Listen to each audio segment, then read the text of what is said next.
Canada, Switzerland, and the rest of the world, Supersonics Money Transfer has got you covered. With the largest payout network in the Gambia, you can now receive your monies anywhere you are, from Kartong to Koina, with less hassle. Yes! You can receive monies from your family and friends in UK, Europe, USA, Canada, Switzerland, and the rest of the world with our safe, secure, fast, and convenient service that offers you the largest selection of payout locations in the Gambia.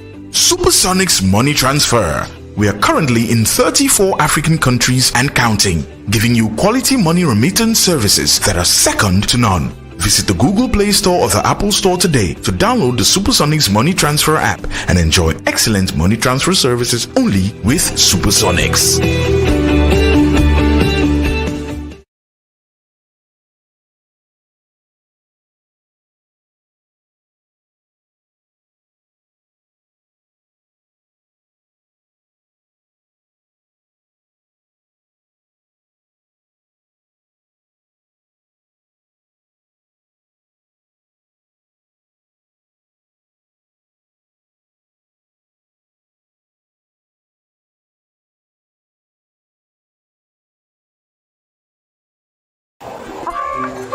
suba ba léegi maa ngi wër mënu maa jot xaalis. Janga dama ne noppil coono jeex na joy jeex na frustration jeex na ak affaire financial service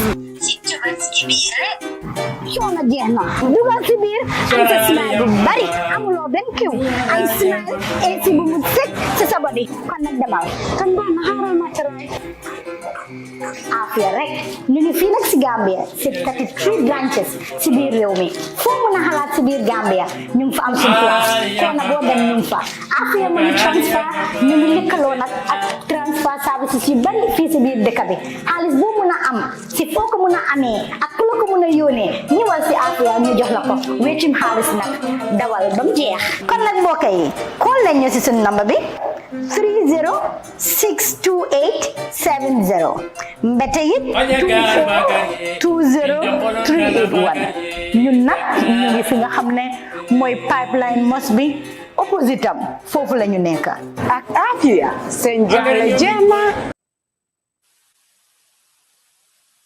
Honorable members, the President of the Republic has indicated in a certificate of urgency the businesses of state that requires the urgent consideration of the Assembly. Accordingly, and on this point, I wish to put a vote on the certificate of urgency without debate.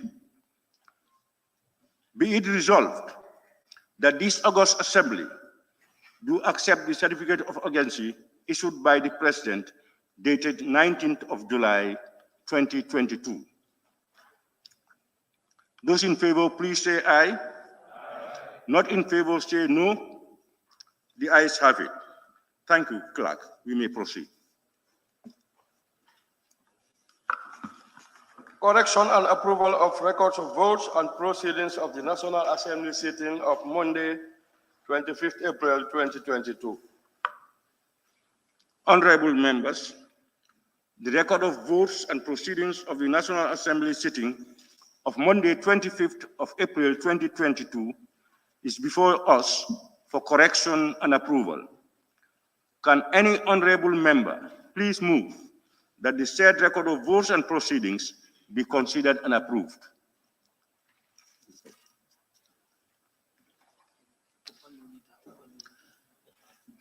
The member for Opanyumi. Thank you very much, Honorable Speaker. I rise to move the correction and approval of the record of votes and proceedings of the National Assembly sitting of Monday, 25th of April 2022, be considered for correction and approval. Thank you. Thank you. Any seconder, honorable members?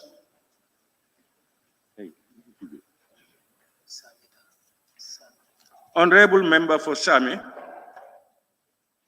Thank you, Honorable Speaker. I rise to second the motion. Thank you very much. That the record of votes and proceedings of the National Assembly sitting of Monday, 25th April 2022 be approved. Any issues or observations from honorable members? We look at it. You've got copies of the records of proceedings. I think we can look at it page by page. Full Minister, you are invited.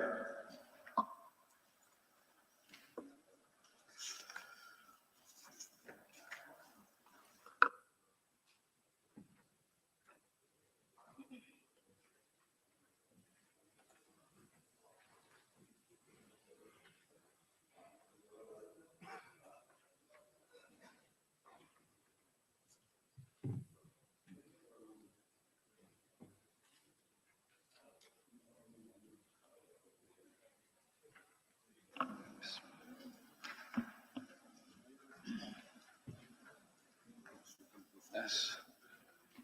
Good morning, Mr. Speaker and the esteemed August House.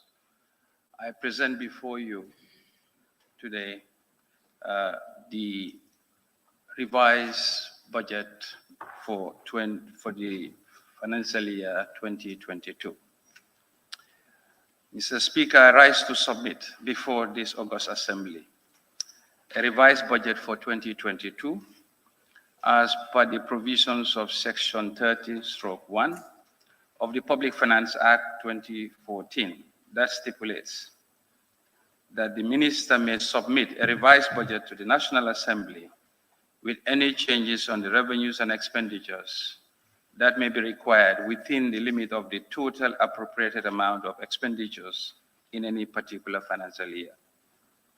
The submission of this budget is premised on the following four factors: the downward revision of the total revenue amounting to 3.3 billion, which is 11% of the 2022 originally approved budget. This came about due to revenue shocks, the details of which we will go through shortly. The reduction of the expenditure budget by 1.2 billion from the following categories: debt service and cuts from the ministries, directorates, and agencies, which amount to 3.4% of the approved budget.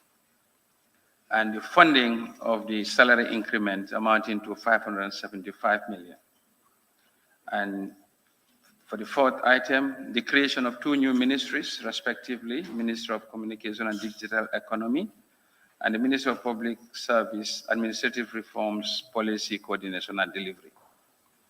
This proposed budget is reflective of the current economic realities and consistent with a stable macroeconomic framework.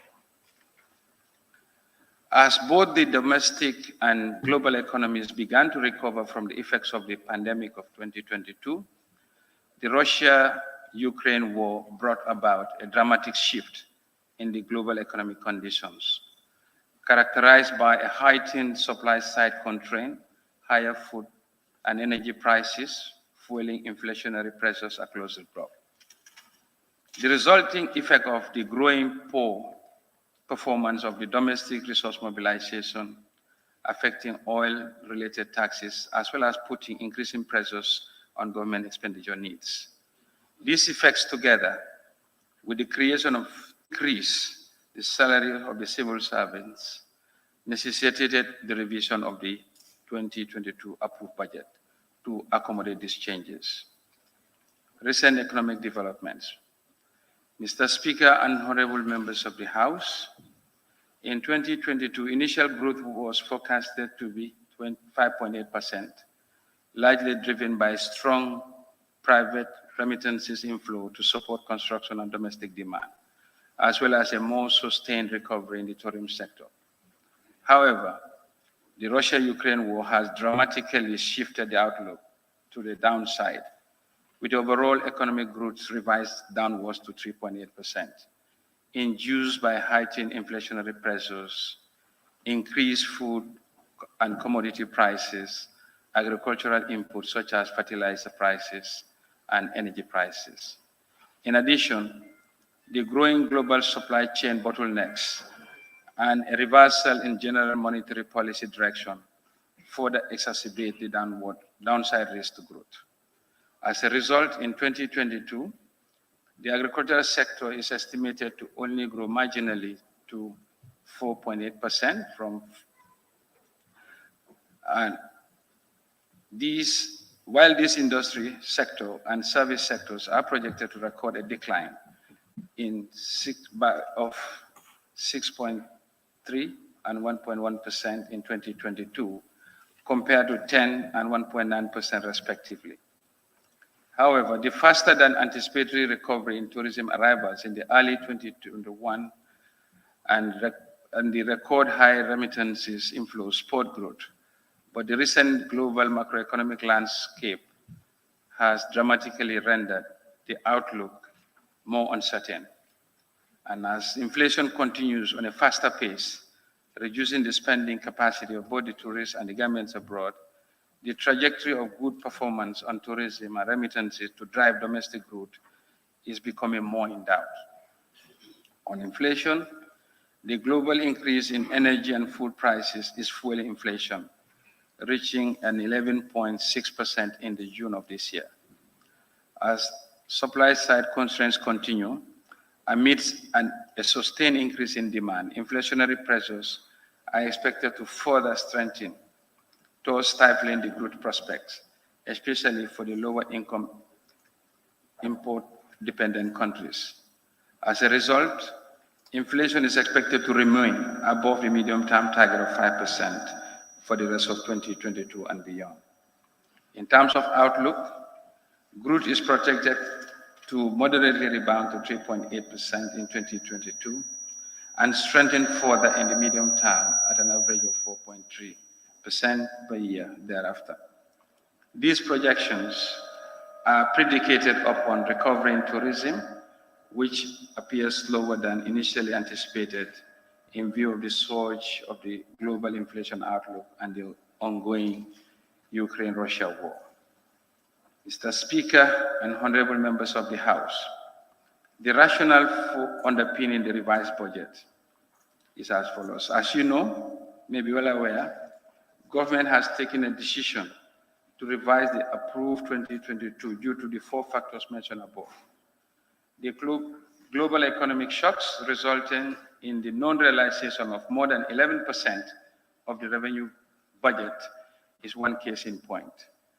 To ameliorate that, the government decided to reduce other charges and interest on domestic debt to contain the impact of the revenue reduction, and to be able to accommodate the increase in the salary of the civil service and a revised remuneration package for the cabinet colleagues. Overall, this has increased the personnel costs to 575 million. The increase is applicable to certain public institutions that use civil service integrated pay scale. To finance the salary increment, government has embarked on expenditure cuts across the board. These cuts affected other charges by 761 million, capital expenditures by 116 million, and debt service by 415 million. On revenues, there is a general decline in revenue and grants, and the continued subsidies on the petroleum products to the tune of 1 billion for the first 6 months of the year affected the revenue performance for the oil-related product. Budget support grants have been revised downwards due to the non-materialization of budget support from the EU and the African Development Bank for amounts of 30 million, respectively 23 million and $7 million, which translate to $1.5 billion. For non-tax revenue, 30 million has been revised downwards following the non-realization of this revenue from the petroleum sector receipts. The sum of these three revenue items resulted in an overall reduction in the revenue of 3.3 billion in the revenue item. Mr. Speaker and honorable members of the House, revenue and expenditures. The total revenue and grants for the revised 2022 fiscal year is projected to be 26.6 billion, about 11% decline compared to the approved 2022 budget. The decline in the revised budget is mostly on account of poor performance in tax, non-tax revenue items, as well as the missing out on the grant support for the budget support grants. The lower performance in the non-tax revenue of $1.47 billion is mostly related to lower than program non-tax revenue from the petroleum sector for the year. Project grants are projected to remain unchanged at 9.66 billion, while program grants are expected to decline by 1.1 billion in the revised budget, compared to 2.6 billion as per the approved 2022 budget. This downward revision is explained primarily by the 1.6 billion expected in budget support from the EU and the African Development Bank. And as a result, the 2022 revised budget only factors budget support of 1.1 billion from the World Bank, which was duly received. Expenditure and financing. The total expenditure and net lending is revised from an estimated amount of 32.2 billion in 2022 to 31.1 billion for the revised budget for the fiscal year, representing a decline of 3.4 billion. Personnel emolument expenditures, on the other hand, are projected to increase from 5.1 billion to 5.75 billion, accounting for an additional personnel cost of 575 million. The increase in the personnel emoluments is mainly the result of the increase in the basic salary of the civil service.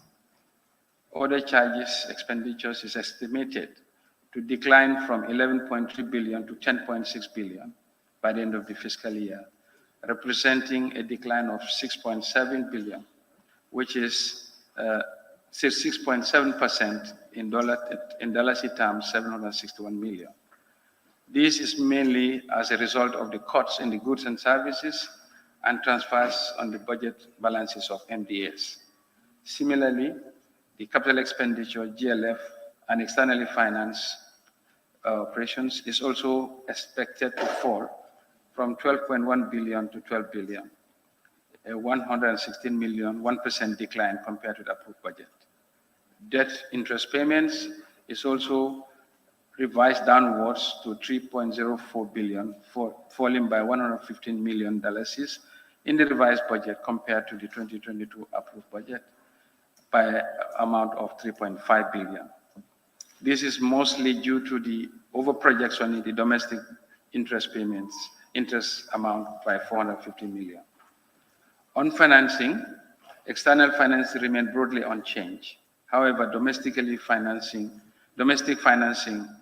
through borrowing has increased to 4.2 billion in the revised budget from 2.5 in the proposed budget, in the approved budget. This represents an increase of 1.7 billion in domestic borrowing coming from the ECF on lending to support the revenue shocks from the Russia-Ukraine war.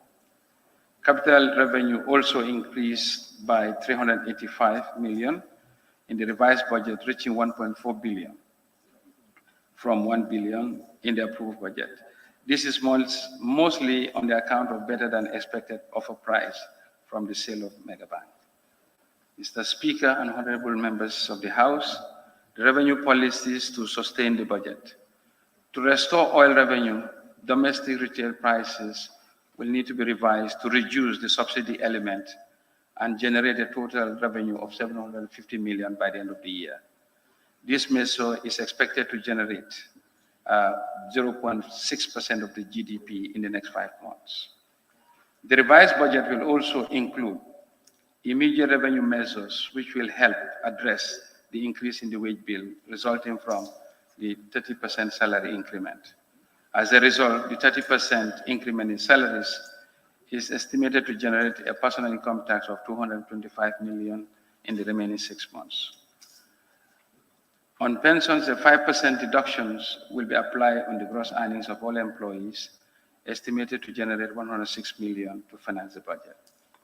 In the context of the improved domestic resource mobilization, the ministry has established recently a Directorate of Tax and Revenue, which will focus on enhanced compliance and monitoring of revenue performance. This will cover critical areas such as domestic and international trade taxes, as well as tax expenditures. On the pay-as-you-earn, the Directorate has already commenced work and has issued letters to all the state-owned enterprises to submit records of their pay-as-you-earn deductions filing and payment to the GRA. This, in effect, is expected to ramp up compliance through enhanced monitoring. A similar letter will be issued in collaboration with the GRA to all registered taxpayers for the pay-as-you-earn. Similar measures are being undertaken by the new directorate for all VAT-registered entities in the country to remit VAT collected on behalf of the government to the GRA on time. The current VAT compliance rate of 66% is expected to be increased to at least a minimum of 80%, and with that, we expect additional revenue to come on board. Tax exemptions and special investment certificates. The ministry has taken an aggressive approach to tackling excess losses associated to tax exemption under the SIC scheme.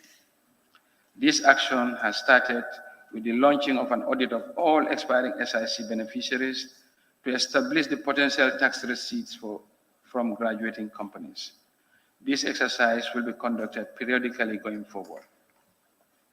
On the telecommunications sector, the ministry, in consultation with the Ministry of Communication and Digital Economy, will introduce revenue measures that will help enhance non-tax revenue collection. Land lease rental income is largely underperforming, mostly due to low compliance and lack of enforcement. To this end, the ministry has requested from the Ministry of Local Government a list of all leased properties and the amount of receipts associated to the leases, these leases. A comprehensive action plan will be drawn in collaboration with the Ministry of Local Government to support the collection and administration of land lease rentals. The implementation of the digital tax administration system through the ASCUDA wall has commenced. The ASCUDA wall was launched on the 20th of June 2020, and the integrated tax administration system has also started. This is expected to improve compliance, reduce the cost of collection, as well as improve data quality for economic policy planning and formulation. Rental income on both domestic and commercial properties remain largely untaxed. As a result, the GRA, in collaboration with the GBOS, has recently conducted a survey of all rented properties in the Greater Banjul area to establish a rental registry that can inform an enforcement plan and collection strategy. Toll bridges. Recent changes in the automation on ticketing of revenue collection at the Senegambia Bridge has proved to be highly efficient, registering a revenue growth of 100% compared to the manual ticket system. In addition, the Accountant General Department has now been deployed to take over revenue collection administration from the Gambia Ferries and the National Roads Authority. Given this success, the ministry, in collaboration with relevant stakeholders, is working on establishing a toll collection plaza at the Basse and Fatuto bridges to further strengthen toll-related revenues. On the PPP concessions, the ministry is embarking on a comprehensive review of all government concession contracts, especially the ones close to expiration. The share of the concession fees on the current security port at the Banjul International Airport that goes to the Gambia Civil Aviation will revert to the Consolidated Revenue Fund. Mr. Speaker and honorable members of the House, the expenditure policies are hereby outlined. The 30% basic salary increase only covers the civil servants, that's ministries and departments, as well as subvented hospitals under the Ministry of Health and subvented schools under the Ministry of Basic and Secondary Education. Further, the general salary increase of 30% on basic salary exclude pensioners, as the last salary review in 2018 was 100% for this category. And we believe this increment resulted to a mismatch between the active employees and the pensioners, and therefore their exclusion is meant to correct this anomaly. The linking of allowances from the basic salary will be carried out to further create an estimated fiscal space of 125 million in the next 6 months. To further create fiscal space, the ministry will freeze all committee allowances for internally held meetings within the ministries.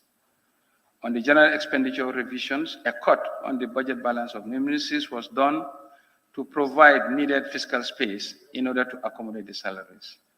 In addition, the groundnut subsidy for 2022 has been removed since the groundnut prices are surging globally and therefore minimizing the need for a subsidy on groundnut. Domestically financed capital expenditure has also been reduced. This affects mainly non-performing capital projects. However, additional funding for road construction has been provided, and this covers roads such as the Hakalang and North Bank roads, Lot 1 and 2, as well as the Kiang-Sankande. Debt service. The ministry has started engaging our external creditors for a debt reconciliation exercise. The objective of this exercise is to update our external debt database and improve policy-making process. On the domestic front, the ministry has started a debt reprofiling initiative to reduce the cost of interest on domestic debt. For this reason, the government has begun the issuance of long-term debt bonds to retire short-term treasury bills instruments. In the same vein, the ministry will continue to engage our creditors on debt relief initiatives to create the necessary fiscal space for domestically financed capital expenditures. Mr. Speaker and honorable members of the House, in conclusion, the overall fiscal position will remain sound under the presented framework. All revenue shocks have been adjusted and the domestic revenue are expected to finance the government expenditure for the rest of the fiscal year. This will help provide greater predictability in the implementation of government programs. Furthermore, spending cuts more than offset the increase in the salaries. Mr. Speaker and honorable members of the House, whilst we continue to count on your usual support, we look forward to this August Assembly to approve the revised 2022 budget, which is expected to improve the lives and livelihoods of the civil servants in particular and the Gambians in general within a stable and sound macroeconomic environment. With that, I submit. Thank you. Speaker, for giving me the floor. I seconded the motion. Thank you. Thank you very much, honorable member. I would like to honorable member, thank you. You'll come to speak later. There is a proposed motion before the debate that's before me. It has been moved and seconded that this honorable assembly do consider the revised estimates of revenue and expenditure for the year 2022. Those in favor, please say aye. Not in favor, please say no. The ayes have it. Yeah, honorable member for Woolly East. Okay, thank you very much, Honorable Speaker. Honorable Speaker, we are bedeviled with three different items for this extraordinary session. And we really need time to be able to complete them.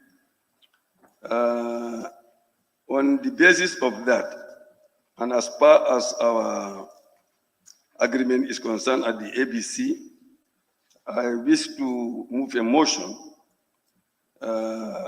according to our standing orders 61, 2, and 3, that the assembly limits time that is allocated for the intervention of each member to 8 minutes, based on our agreement at the ABC, the assembly service. Thank you so much.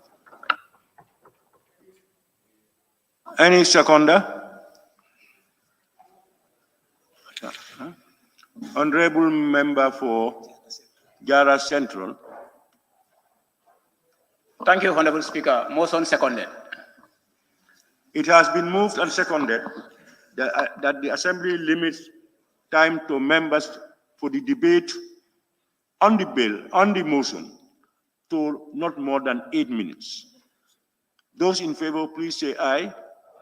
Not in favor, please say no. The ayes have it.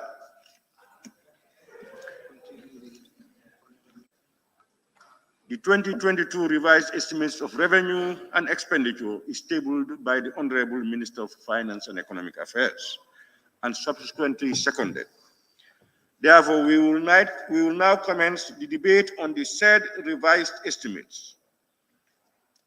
In view of that, may I now call on Honorable Member who wishes to take part in the debate to raise his or her constituency tag to be recorded and will be given the floor to speak. In the meantime, following any honorable member to take the floor, I want to remind ourselves of the scope of the debate. Understanding Order 30, subsection 1, which reads, debate upon any motion or amendment to a motion or upon any bill, part of a bill or amendment to a bill shall be relevant thereto, except in the case of a motion for debate on the adjournment of the Assembly. And on Standing Order 86-7 also reads, the debate on the motion shall be confined to the estimates and the explanatory statement, etc. I therefore appeal to honorable members to respect and observe the said provisions of the standing orders and to also observe the maximum of 8 minutes allocated to each member who may want to contribute.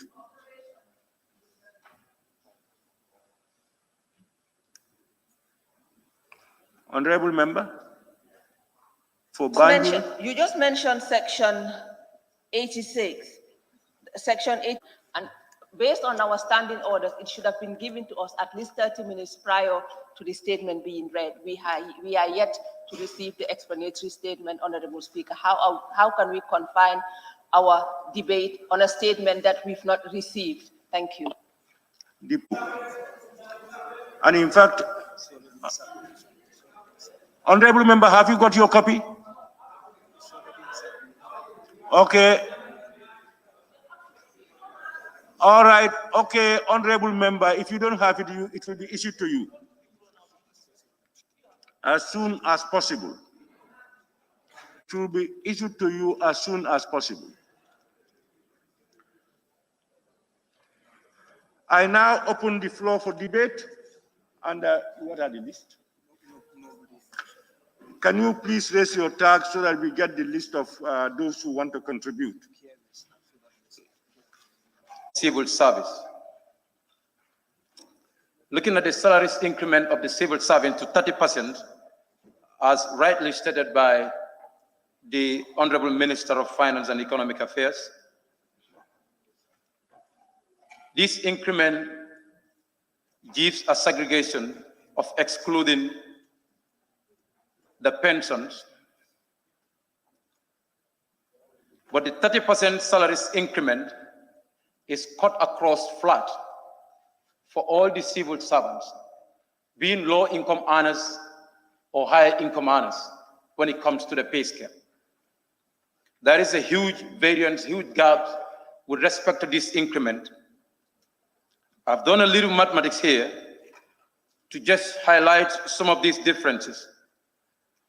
One of them are the low-income earners with a monthly take-home of $2,500 are going to be increased by only $750 as per this 30% increment.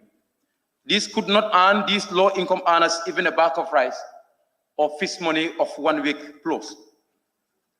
And it gets to 30% increment for monthly take-home employees of $3,000 would earn only $900, which could not earn them a bag of rice. And this takes you to those earners going home monthly basic salaries with $10,000 would have $3,000, and this could earn them 2 bags of rice or 1.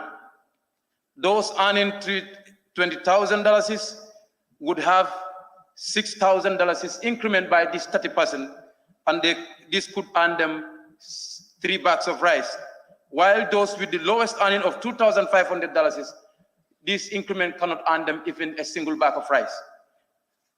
In this observation, I observed that there would be a necessity for the ministry, for the Minister of Foreign Affairs, for the Minister of Finance and Economic Affairs to properly look into this. Since we are at halfway of the fiscal year, almost more than the halfway of the fiscal year, it would be better ideal for the ministry to do the general salaries scale review. When the general salary scale review is being done, then this would give a room for there to be an observation whether those earning the lowest salaries can be given a certain percentage, and those earning highest salaries at the end of the month can be given certain percentage. But hence that is not done, and it is coming at this time of the fiscal year when the year is almost ended. I believe this is not feasible. This would only help the citizens, more so those that are earning very little at the end of the month, when we do the general salary scale review and we give them a better percentage that could help them at the end of the month. Mr. Speaker, I further proceed to look at the proposal in the content which contains one of the reasons why the budget of 2022 is being revised, the creation of the two-line ministries. I want to submit that the creation of a two-line ministry is a huge job, and that the funding of that cannot come from probably the cut-offs from various ministries or the national contingency. If the Minister of Finance and Economic Affairs is ready to cut the national contingency fund budget to help fund the service of these various ministries, our national contingency fund will be at stake, and there could be disasters that we would not be able to respond to if these contingency funds, which are there to respond to disasters and other miscellaneous expenses, is being taken to the funding of a full-fledged two ministries. Mr. Speaker, I want to observe that looking at the estimate, the revised budget, the revised budget has allocated 134,663,000 to the Minister of Public Service, Admin Reforms and Policy Corporation. I believe we have gone up to halfway of the fiscal year. So allocating 134 million is not feasible. Since our engagement with the Minister of Finance and Economic Affairs on Wednesday has made it clear to us that these ministries are not the ministries that are going to be built from the broad base to up, but it is only to provide leadership and to advise as far as this, operation of these ministries are concerned. And I believe those procedures and the salaries of a minister should not take him within these 3 months, within these 6 months, 134 million Gambian dollars. So I believe I would suggest that this proposal is cut by 100 million and move to the servicing of the national debt, which has been cut to 450 million Gambian dollars. If you look at the debt level of the country, which is very high, so I believe servicing of that shouldn't have to be compromised by the allocation to this ministry. Mr. Speaker, I still look at the domestic borrowing of the country. This has demonstrated that the financial situation of the country is definitely worrying, as rightly alluded by the Honorable Minister, that the Russia-Ukraine war has been a serious issue, and non-realization of the commitments from the development partners. These are some of the things that we need to factor out before we put in all these things into consideration. Thank you very much. Thank you, Honorable Nominated Member Maimuna Sise. I must apologize It escaped my mind that you wanted to take the floor. I should have given you the floor first before the honorable member for Kia. My apologies. Thank you so much, Honorable Speaker. I accept the apology. Honorable Speaker, I would like to support the revised budget. Our budget has three components, which is the revised budget, the deficit budget, and the balanced budget. Honorable Speaker, the reason to review the budget or the revised budget may include cutting down the expenses. That also is another significant to our current situation where we are. You have the money to cut, to pay some liabilities.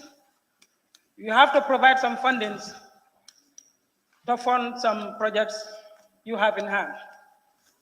Honorable Speaker, when we talk about the supplementary budget,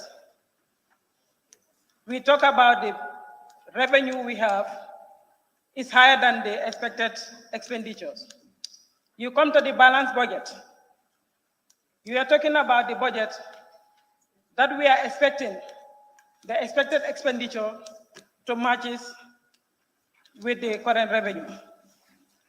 Honorable Speaker, by knowing all that, we have to ask ourselves, among these categories, where do our economy lies right now?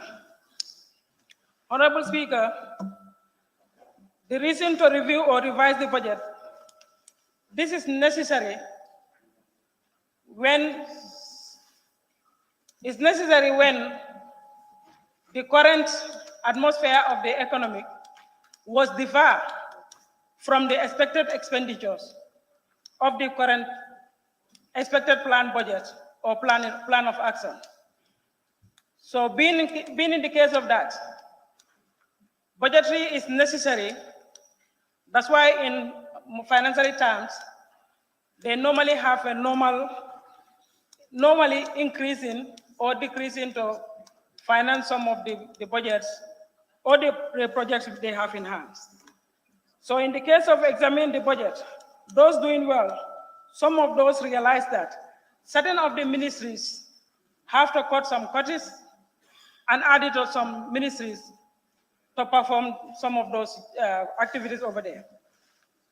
On that note, I think it's a very commendable move from the Minister of Finance to see that the welfare of this Gambian population, most of the civil servants, is put into the consideration. We are all in the global pandemic, which started from the COVID-19 of almost 2 years now. Again, another unexpected war emerged the world, which Gambia has no exceptional. We find ourselves in a situation whereby we think it's a collective responsibility of this August Assembly to make sure that we stand in the interest of this country. We should have a party politics, but not at this serious situation the country is facing. We are appealing to our honorable members. Each and every one of us here knows that the situation in the world, Gambia is no exceptional.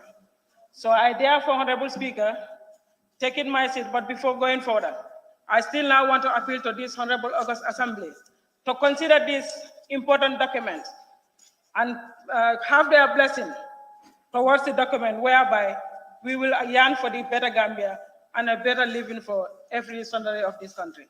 I will to take my seat. Thank you. The honorable member for Brikama South.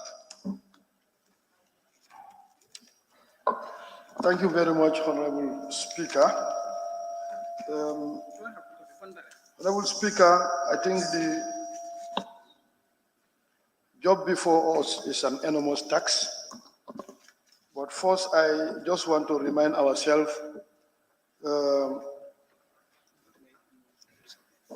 we are taxed with the responsibility of dealing with this revised budget that is before us. Honorable Speaker, I vividly remember the 2022 budget has been approved, and it has been implemented up to July. Topic. Delicate in the sense that I would describe it as a time bomb for all National Assembly members.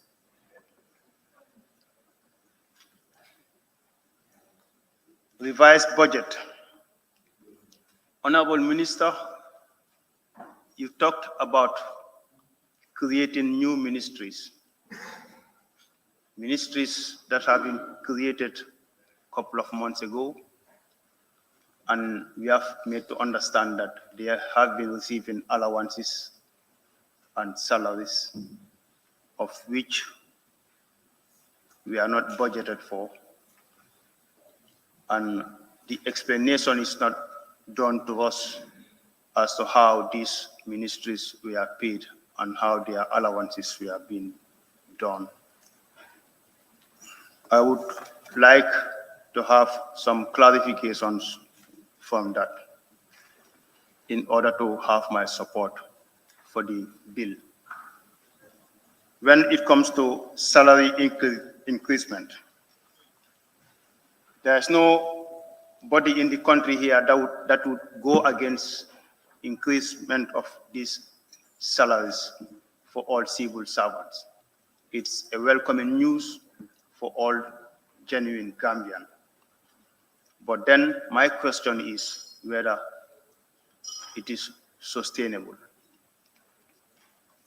And my proposal to that effect, I would propose salary increment for low-income earners, and then for high-income earners to remain as it is. But then when we talk of 30% increasement, I will propose 50% for low-income earners, instead 30%. That's my opinion. Since the government is keeping quiet in creating jobs for our youths and coming up with a revised budget, of which you would want our blessing, I would recommend to the ministry and to the entire government to do something about unemployment issue. Because I am made to understand that there are burning issues in the country, of which I believe the government is giving deaf ear. When it comes to nurses' strike, nurses have been on strike for a couple of months. The government is not attempting to do anything to meet to their demands. This is my understanding.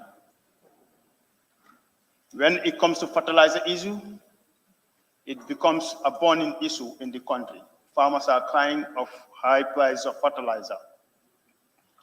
And to my understanding, government is not willing and government is not ready to make any subsidy to make sure that fertilizer becomes, the price of fertilizer becomes down. I am made to understand that there are some budget cutoffs from some institutions and some ministries as well. And I am made to understand, according to the document before us, no explanation has been done as to the reason why those cutoffs. Honorable Minister, with these few remarks, I would want to take my seat, but before taking my seat, I would want clear clarifications out of what I have said in order to have my blessing for the revised budget. I thank you very much. Thank you very much, Honorable Member for Bakau. Honorable members, let me remind all of us that we must not go outside the scope of the debate. I don't want to put in order any honorable member. We all have our standing orders. We all know the guidelines. So as much as possible, we don't try to go away. We may wait until the adjournment debate to come out with certain issues. We now have the honorable member for Foni Kansala. With all due respect, I don't honorable think... member, please sit down.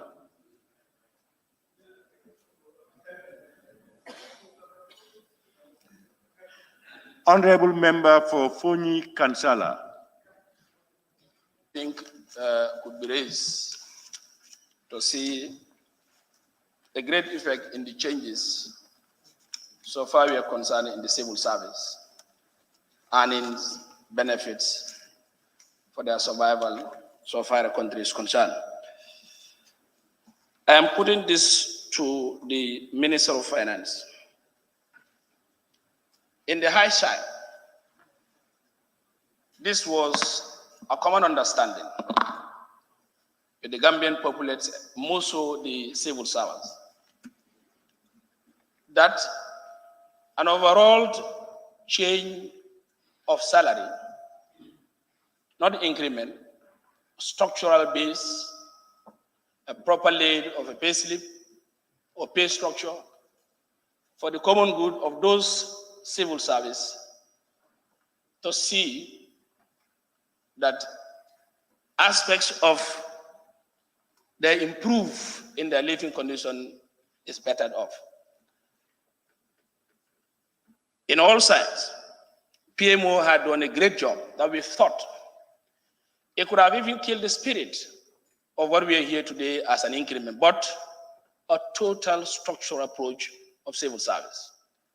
It was published all over medias. People have seen it, but it's a non-starter as we are in this August Assembly. What we have seen today is an increment of 30%. That civil servant had laid hope and aspiration that I'm seeing a newborn of take-home, a newborn of earning, but instead it is a 30% of increment. So I believe so we have to be realistic in our approach in terms of governance and governance system to change that narrative, to bridge the gap of that low-income earner and the top brass of government. Honorable Speaker, I believe clearly that this is a time that all civil servants, irrespective roles and functions that you have, we should start the best practice to accommodate that proper breaching ground to make sure that disparity of, how the lower guy earns and the higher earn should be, put in place. Looking at the approved budget and the revised budget, I am flattened and left dumb. Today, you look at the Minister of Tourism.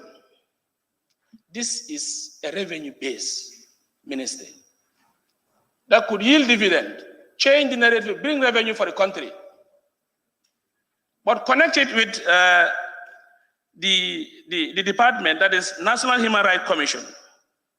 Look at the revise about the National Human Rights Commission is about 53,766. While you look at the tourism, it's about 41,145. What is human rights going to bring us in terms of revenue? So it's a great concern. I think if we keep the Ministry of Tourism could change the scope. The other thing also is looking at some of those institutions like National Audit Office and their court. These are institutions that serve as a guiding tool for the National Assembly in terms of their operations. If they are not equipped, you end up having problems of bad luck of cases or bad luck of reports that are not attended. So I think in the high side, if they are regularized, we could change dividend and make sure it works. And the other thing also at the judiciary, we have to be ready to bridge the gap. Cost centers. Judiciary could bring revenue for the country if proper tools are put in place by the Minister of Finance and government institutions in terms of what court cases and also charges that today you could see a better of in terms of improving the revenue generation. And in the other aspects, the Minister of Agriculture, we should be ready to enhance it, capacitize it, and make sure it generates revenue for the benefit of that country. And looking at some of these allowances, basic salary increase at 3,900 as an increment. In that also, you will also have another cut of your tax. It's a taxable thing. Your basic salaries are taxed. As by my research, a sergeant in the police received a rental allowance, house rent of $250. By going through the budget, you look at Office of the President. They had a salary, an allowance of called cost of living for top brass to be paid that. That cost of living, we are all living people, and I believe so. It should be a general consensus of all and sundry.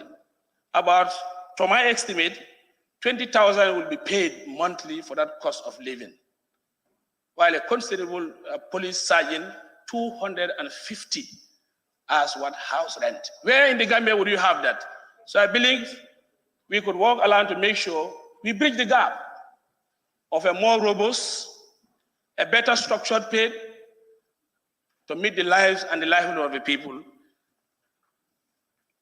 And again, you look at in the other side, ministry, a driver, basic salary, 17,115. How do you believe, how do you think that driver will survive? His take home is how much? And the percentage added is how much? So I believe we have to be realistic.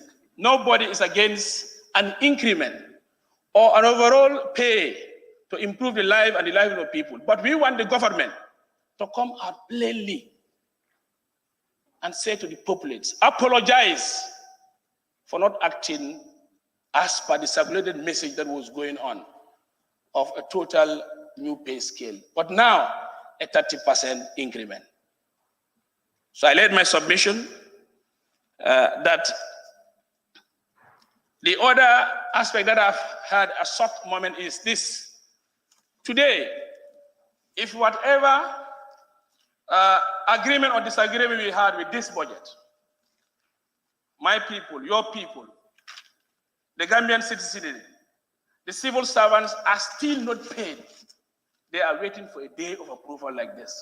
This is a total segregation. This is a total dishonest of services of the life and the livelihood of people. If it is approved, it's time, honorable member. Honorable member, your time is up. Thank you, honorable member. 4 reasons why he have to come with the revised budget.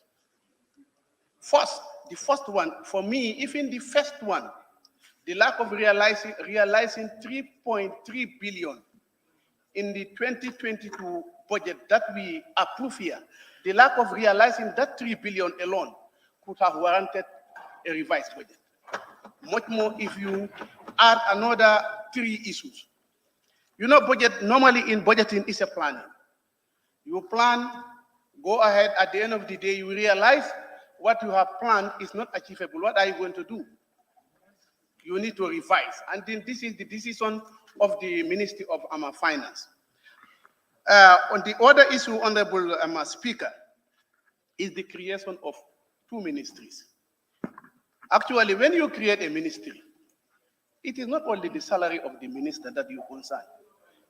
A ministry has operating costs, and it is new ministries. So definitely, therefore, they need money to operate those ministries.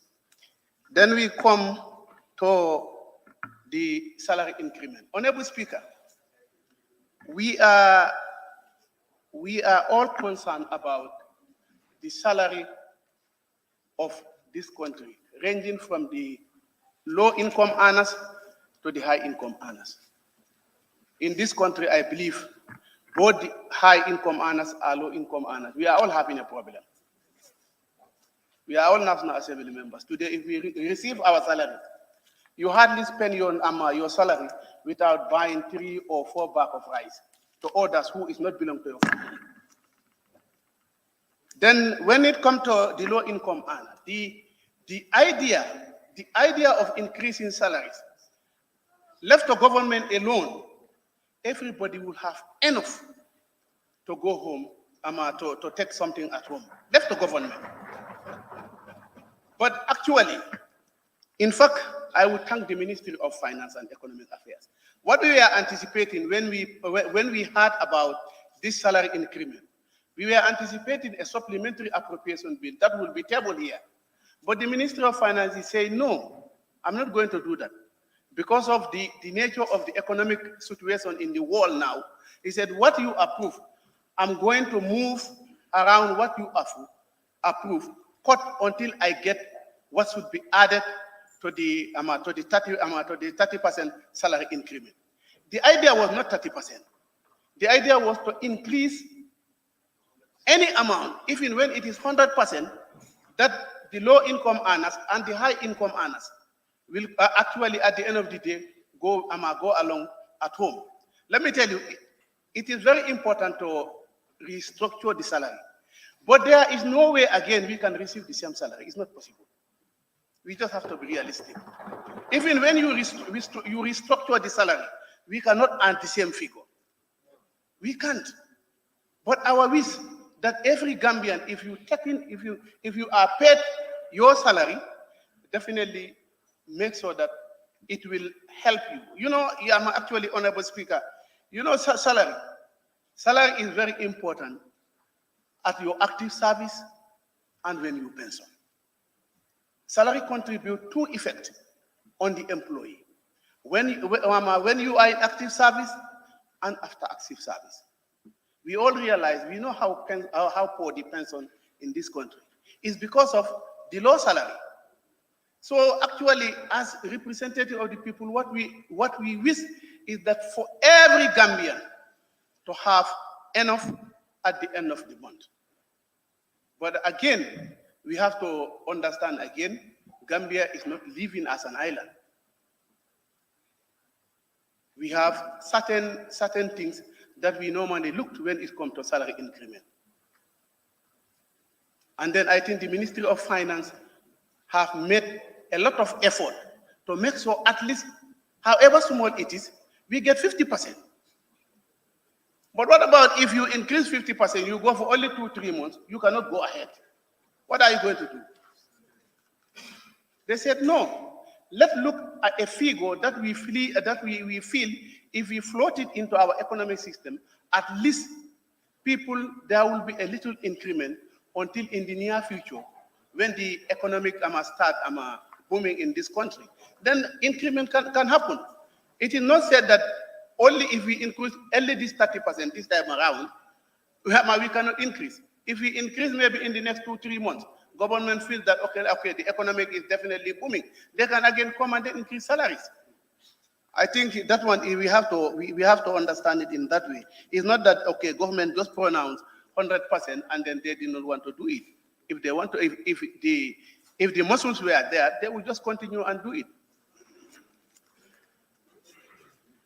And then the other issue, Honorable Speaker, what we have here is not actually complicated. This is a budget that we approved in 2022, but the Minister of Finance is saying he is not changing the whole budget. He is not presenting a new budget.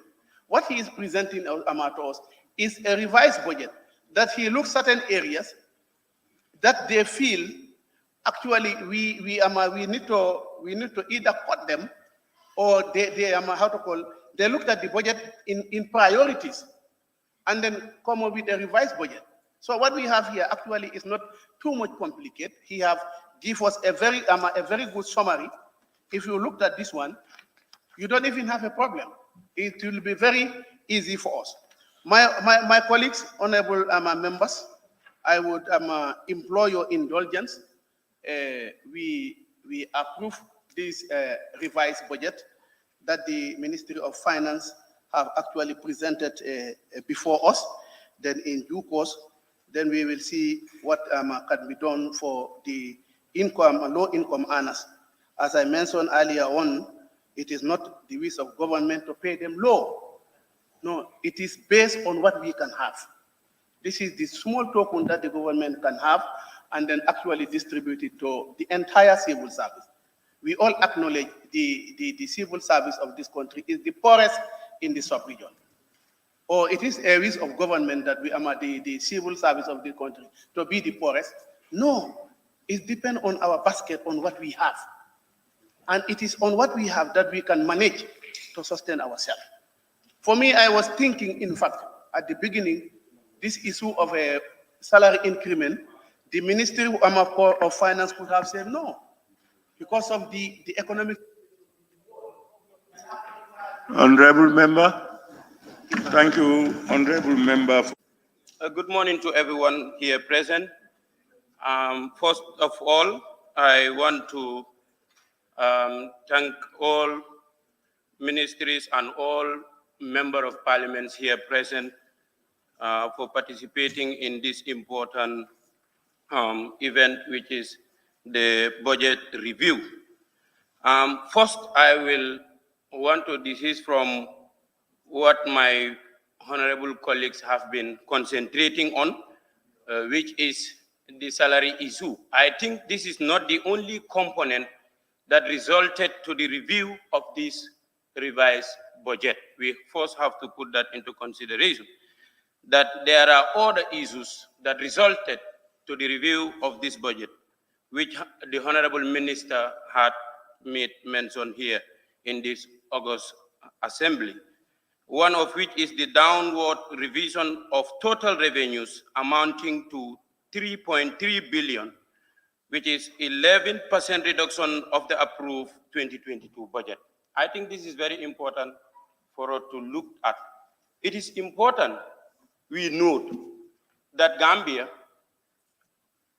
depends also from international funding. This is very important to be noted, that some of the fundings that come to the Gambia are donors. And for that being the case, they come with their conditions. They come with their recommendations. And we, as a country, being the fact that we depend on certain donors, we cannot exceed some of these important donors who come with their recommendations, who come with their conditions. Yes, it is equally important to note that the reduction of the expenditure of 1.2 billion from domestic debt services and cuts from MDAs has also resulted to the review of this revised budget. Among these is the component of the salaries. What will you tell your fellow Gambian who is posted in the outskirts of this country? Let's say somebody who is posted at Kunjeta. What will you tell that individual if you want to come here under this assembly and say, no, we cannot revise this budget, or we cannot approve this revised budget because it includes what you call increment of salaries, and the Gambia cannot sustain that? On the revised budget, the figures were very misleading because they were mismatched. The one on the revised budget sheet book here for the revised budget for 2022, and the sheet, although it was not an official document, but it was a slot within the package to go through, and which seems to be a summary of where we should be. Because of the limited time, we should be banking our studies on the page, on the summary sheet, and figures were not matching. So to me, I would urge the ministry going forward, whenever they are presenting documents to the assembly, should be well reviewed and then be presented as they should be.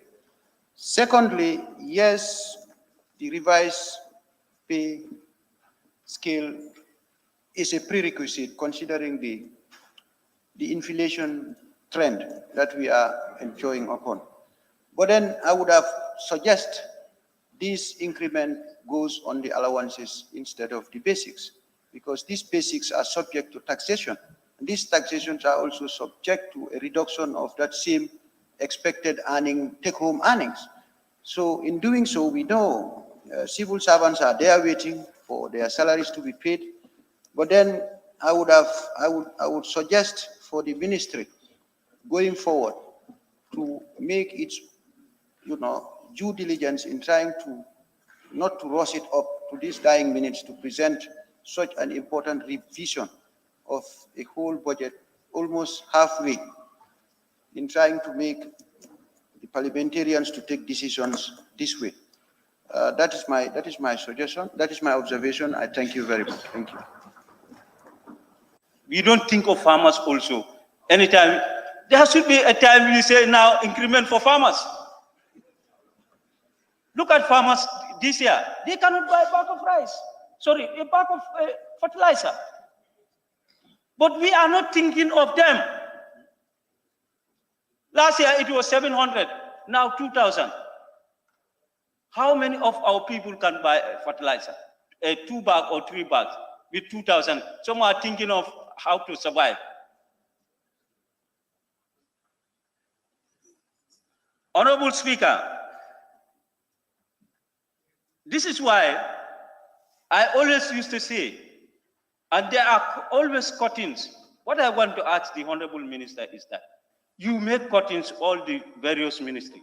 Did you consult those line ministries when you are cutting those areas? Did you consult them within this shortest period? You are doing more harm than good. I don't know. How can we just go and cut things? I know when there is budget this thing, we call them, we discuss issues with them. With these short periods, you cut it. We are here, we are saying that yes, 30% is 30. You don't know what will happen. How can you just go and cut? You may cut an important thing there, which may affect the whole ministry. You don't know. Did you consult them?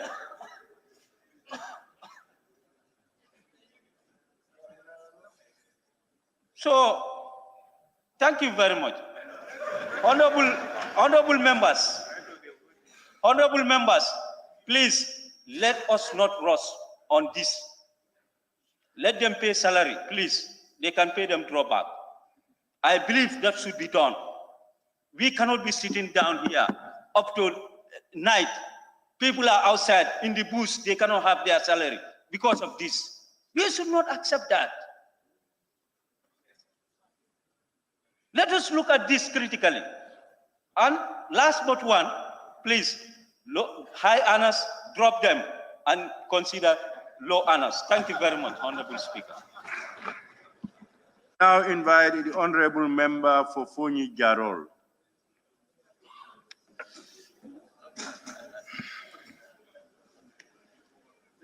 Thank you very much, Mr. Speaker, for giving me the floor.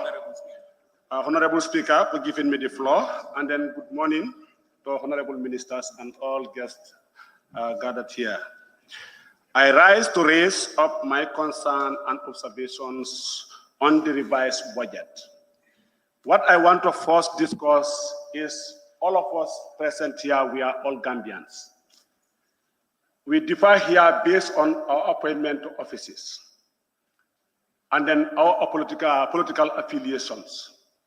But what we have in common is the interest of this country. But are we ready as a nation to move this country? I would say no. We have leadership crisis in this country. Then, most of the speakers that spoke before me have already raised issues here. No one is against the revised budget because it's well designed, it's to serve the interests of this country, but we only have concerns on the implementation of the loans that we are taking. The low-income earners are definitely suffering in this country. Women are suffering, farmers are suffering, school children are suffering because I'm a part-time lecturer. I was a one-time director. I one time served the rural people in community forestry management. So I know what it means to be a rural person. I made my investigations, like looking at the population of this country. Some will tell you we are already 2 million, some will tell you 1.8 million, whatever, we are almost close to 2 million. And then we look at our debt as it stands today. They said it's 89 billion as of today. I have to compare the past and the present. They said, some say 38 billion when Gamel left. That is combined 22 years and that of 30 years. Some will tell you 48. Whatever within this short period, 6 years, we are at 89, almost doubling the 52 years. This is what the investigation I have made. Just allow me, please. Somebody wrote it. I made the investigation. That's why I said some say 38 billion. We are here to discuss for the interest of this country, not personal. I am talking on behalf of my people. Whether we accept or not, whether we are here to defend parties, the day we are taking the oaths here, we swear to defend the interests of this country, not a party, not a political party. Yes. So we all know that everybody is suffering. So we have to look at what is happening here. The low-income earners are suffering. The 30% is nothing. Because someone who is earning $3,000 is just $900. You have how many percentage deduction, like the 5% and other things. As we speak, even before we approve this revised budget, already the civil servants are yet to receive their salaries. They have already done borrowings. Pay them salaries tomorrow, they go and pay their debts. Nothing is left with them. So where are we helping them? How can we afford? So I mentioned leadership crisis. Some people may not like it, but that's the reality. I was one time a leader, and this includes all of us here. As a leader, we need to listen, we need to learn, to be able to engage people, to achieve development. Is that happening? Just board on a taxi, just put your private cars and board on a taxi and hear the comments, whether you hear someone speaking positive things about what is happening in this country. Everything is lacking behind. We are not against the revised budget, but the implementation of the funds is where the problem lies. We take loans that are to be paid, and then it ends up into individual pockets. It does not impact the lives of the people. That's where our concerns are. We need to bridge the gap. It's not about salary increment, like what others are saying. It's about restructuring the salaries to bridge the gap. Today, if you say 50% across, it means the person who is receiving $40,000 in salaries is going to $60,000. What of the one who is paid $4,000 is only receiving $6,000? Look at the gap. And then the culture in this country is increase salaries on Monday. Basic commodities will be increased on Friday. A bag of rice will go up, oil will go up, fares will go up. We expect our securities to protect us. Example is given here, their house rent is 250. Even in my village, Fonyi, you cannot have a rent at 250. Much more the person who is just renting in the urban area. Where I was working as a director at the livestock, Abuko, they are even without mobility. Sometimes they have to come to me to borrow them a vehicle, or they have to hire a taxi to do their services. And we still expect that they will provide us proper services. This is why I say that we are not ready as a nation. We should stop defending political parties. Politics is over the day you are voted into office. You are here to protect the same people and fight for the interests of the same people. You should not be here just protecting because it favors where you belong to. No, here where we all belong to is the country. We are not serving foreigners, but we are serving our own people. And it is our people who elected us to be here. I am not here to serve the interests of anybody other than the government people. But we have leadership crisis here, putting people in position who does not know their functions and responsibilities. And they're making the people below to suffer. This is what is happening in this country. But we will defend it because, yes, I belong to that person or that person is a friend. We have to look into this. We agree in the revised budget, but our loan is going up, our debt is going up. And then if I go by statistics, because if you look at what they are saying, our economic challenges, we fail to mention one challenge, corruption. It's another pandemic here. Because for the past years, we only hear the news, money is disappearing in offices. No one is held accountable.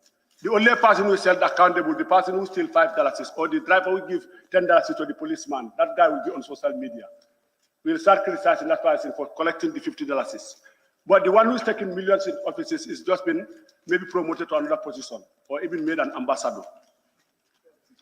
We should look into this properly if you want to move as a country. Gambia is going backwards. Whether people accept it or not, we are not moving forward. Institutions are dying. Almost all institutions are dying. Whether we accept the truth or not, this is what is on the ground. Nothing is moving in this country. We're revising the budget just to increase salaries, 30. Like what I said, everything is going to be increased. We are losing most of our businesses to the neighboring countries. Businesses are closing here. What are we doing to protect our businesses? And then Gambia is a tax-based country. We depend on the revenue that we collect. Institutions where we collect this revenue are the ones that are closing to go. Now we start taking loans and begging people who will be putting stress on our necks. Speaker. So I would say to people, can you, honorable member for Fonyi, can you take a seat? There is a point of order on the floor. Okay. Honorable member, who is one? Honorable Speaker, I withdraw my point of order because the honorable member time is already finished. Thank you. Honorable member for Fonyi, can you continue? I'll give you extra 20 seconds. Point of order. It's a distraction. Point of order. No. Point of order, Honorable Speaker. Point of order. Honorable member. Point of order, Honorable Speaker. Honorable nominated member. Yes. Thank you very much, Honorable Speaker, for the opportunity. I'm raising a point of order on Order 18. Any member deviating from this standing order may be immediately called to order by the Speaker or by any other member raising a point of order. The member is deviating. He's raising that the government is failed, the government is this. I think we should our intervention should be specific on the revised budget. Thank you. No, that's can I continue? That's not deviation. Honorable member, is in line. Allow the honorable speaker to rule on that, please. I think the honorable look for please. Order, please. There is no deviation in what I'm saying. This honorable member, when an order is put, you sit down until I ask you to take the rise again. Yeah, I've had the member's point of order. The specifics of his point of order, we will allow the member to continue. But I have myself realized at a point when he was deviating. So, honorable member, take note and continue, please. Thank you. You may call it a deviation. I'm not calling it a deviation because the revised budget is getting into the lives of the people that we represent here. And what I said is clear. We are here not representing parties. We are here representing Gambian people, all of us. What we differ here is the way of our appointments to these offices. Some are appointed, some are elected, and then based on our political affiliation. Mr. Speaker, the 20 seconds has expired. To hear the reality. Please. You don't want to hear what is real on the ground. I am here speaking on behalf of my people. I am not here to when people interrupt, you sit down until I call you back. They are interrupting my... Now, round up, honorable member. Just round up for 10 seconds. Get up and round up. No, let me just say thank you because the people don't want to hear the facts. Honorable member for Fonyi Jarol, thank you. I now have the honorable nominated member, Fatoumata Jawara. Fatou Jawara. Thank you very much, Honorable Speaker, for the opportunity. I will begin my intervention in the loan component. Honorable Speaker, I think we must commend the government and the Minister of Higher Education, Research, Science and Technology by venturing huge amount of loan into our educational system. Point of order, Honorable Speaker. Authority.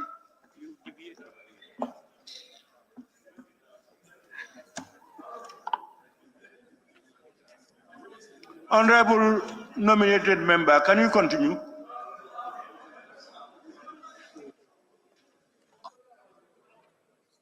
Honorable nominated member, can you continue? Thank you very much, Honorable Speaker. They want to distract me, but it will not work. Honorable Speaker. Observation, please. Honorable nominated member, observation, please. I want to observe you. Thank you. I think you're getting it lost. We are discussing on the revised budget and not the loan aspect, please. Thank you very much. It contained in the budget, the revised, but it's okay. I will still continue with the revised budget. Thank you for the opportunity.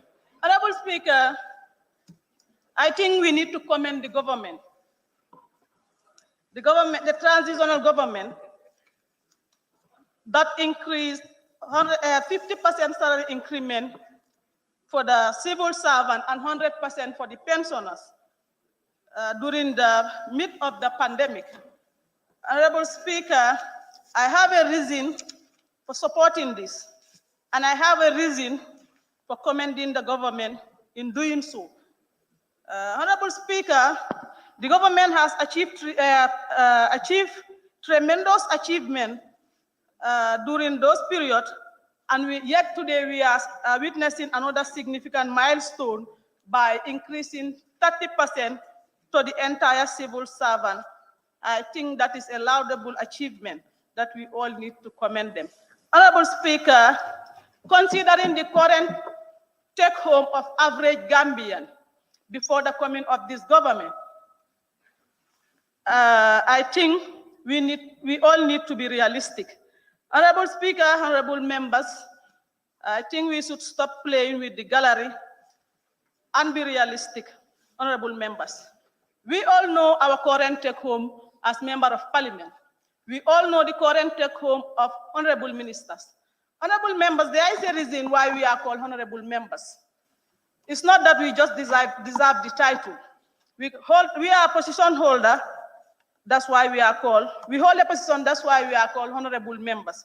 So it doesn't mean that those who are not honorable, we are better than them. But we cannot be equal with them, considering the fact that we shoulder different responsibilities. I am not a normal Fatmata Jawara before, who is not paying anybody as an employment, who is not paying any driver, neither any mate, likewise my other colleagues. But if you shoulder a position of a honorable, you have to have other responsibilities, and people rely on you to help them. So you cannot consider me earning something with somebody who is a low income earner. We need to be realistic to ourselves. Honorable Speaker, I believe honorable Point of order. Observation. Point of order. Observation. Authority. Okay.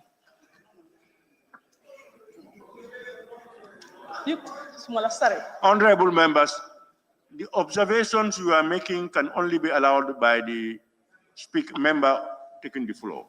The point of order, who is, yes, please. What's your point of order, Woolley is? Honorable Speaker, as per our standing orders, 29.5, no member shall impute improper motives to any other member. What we are expressing here are our opinions, and people should not impute any motive to that. That is my point of, and the honorable member is saying we should not play to the gallery. No one is playing to the gallery. We are expressing our opinions. That's what I want to express. Thank you. Thank you very much, honorable member. Honourable member, wait until the point of order is clear. Let's not misconstrue the two things. To impute, meaning to somebody speak, and for somebody expressing an opinion on an issue are different. Many a times parliamentarians will make statements that goes to show either the other side or somebody behaving otherwise, believing that to be so. If we want to take all those things as imputing something into somebody's statements, it makes parliamentary work most difficult. So to that end, I am ruling it out as point of order for this particular issue. Speaker. And can the honorable nominated member continue, please? Observation. Thank you very much, Honorable Speaker. Honorable Member for Woolly is, thank you very much. I think I must apologize because I respected this institution and I want everybody to respect this institution. I apologize and I proceed. Honorable Speaker, thank you very much for that ruling. Honorable Speaker, members also raised concern about the issue of fertilizer, that there is high cost in the fertilizer. But we all have a budget in our house. Should we just say that we don't have food in the table, so we should not send our children to school? Though the fertilizer price is high, but we know what the minister read and what he explained to us in the caucus, so I believe that should not be a case for concern. Considering the 30% also, we should understand that we cannot bring our economic into its need, because we don't have we are not physically, financially strong to increase it into 50. So let the assembly know that this is just the main course. The starter is coming from December, inshallah. And I'm calling on all honorable members to support this and to be sincere to our electorates and to be reminded of our oath that we took here. If we are saying that high income earners are earning this, we all know what we are earning as honorable members. If I told that we still want the low income earners to have a better living, let us forgo with the part of our salary and we take the half payment so that we can help those things. Hence, we are game changers. Thank you. Thank you very much, honorable nominated member. Honorable member for Kiang East. Honorable Speaker, the task we have in front of us is very important because it deals with the second most important document in the country apart from the Constitution, the appropriation bill. This one, the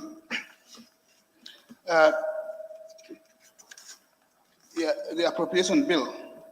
Honorable Speaker, I think for me, the whole idea of revising this budget is driven by salary increment, increasing salaries of the civil service.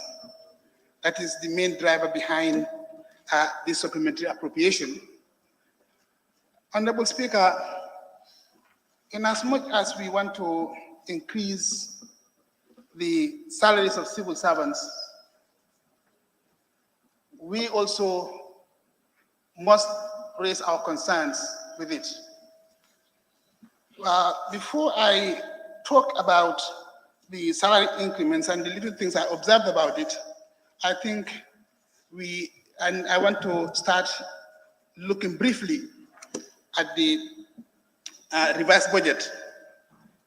In the Honorable Minister's statement, he said the proposed budget is reflective of the current economic realities and consistent with a stable macroeconomic framework. I want to ask the Minister whether indeed he believes that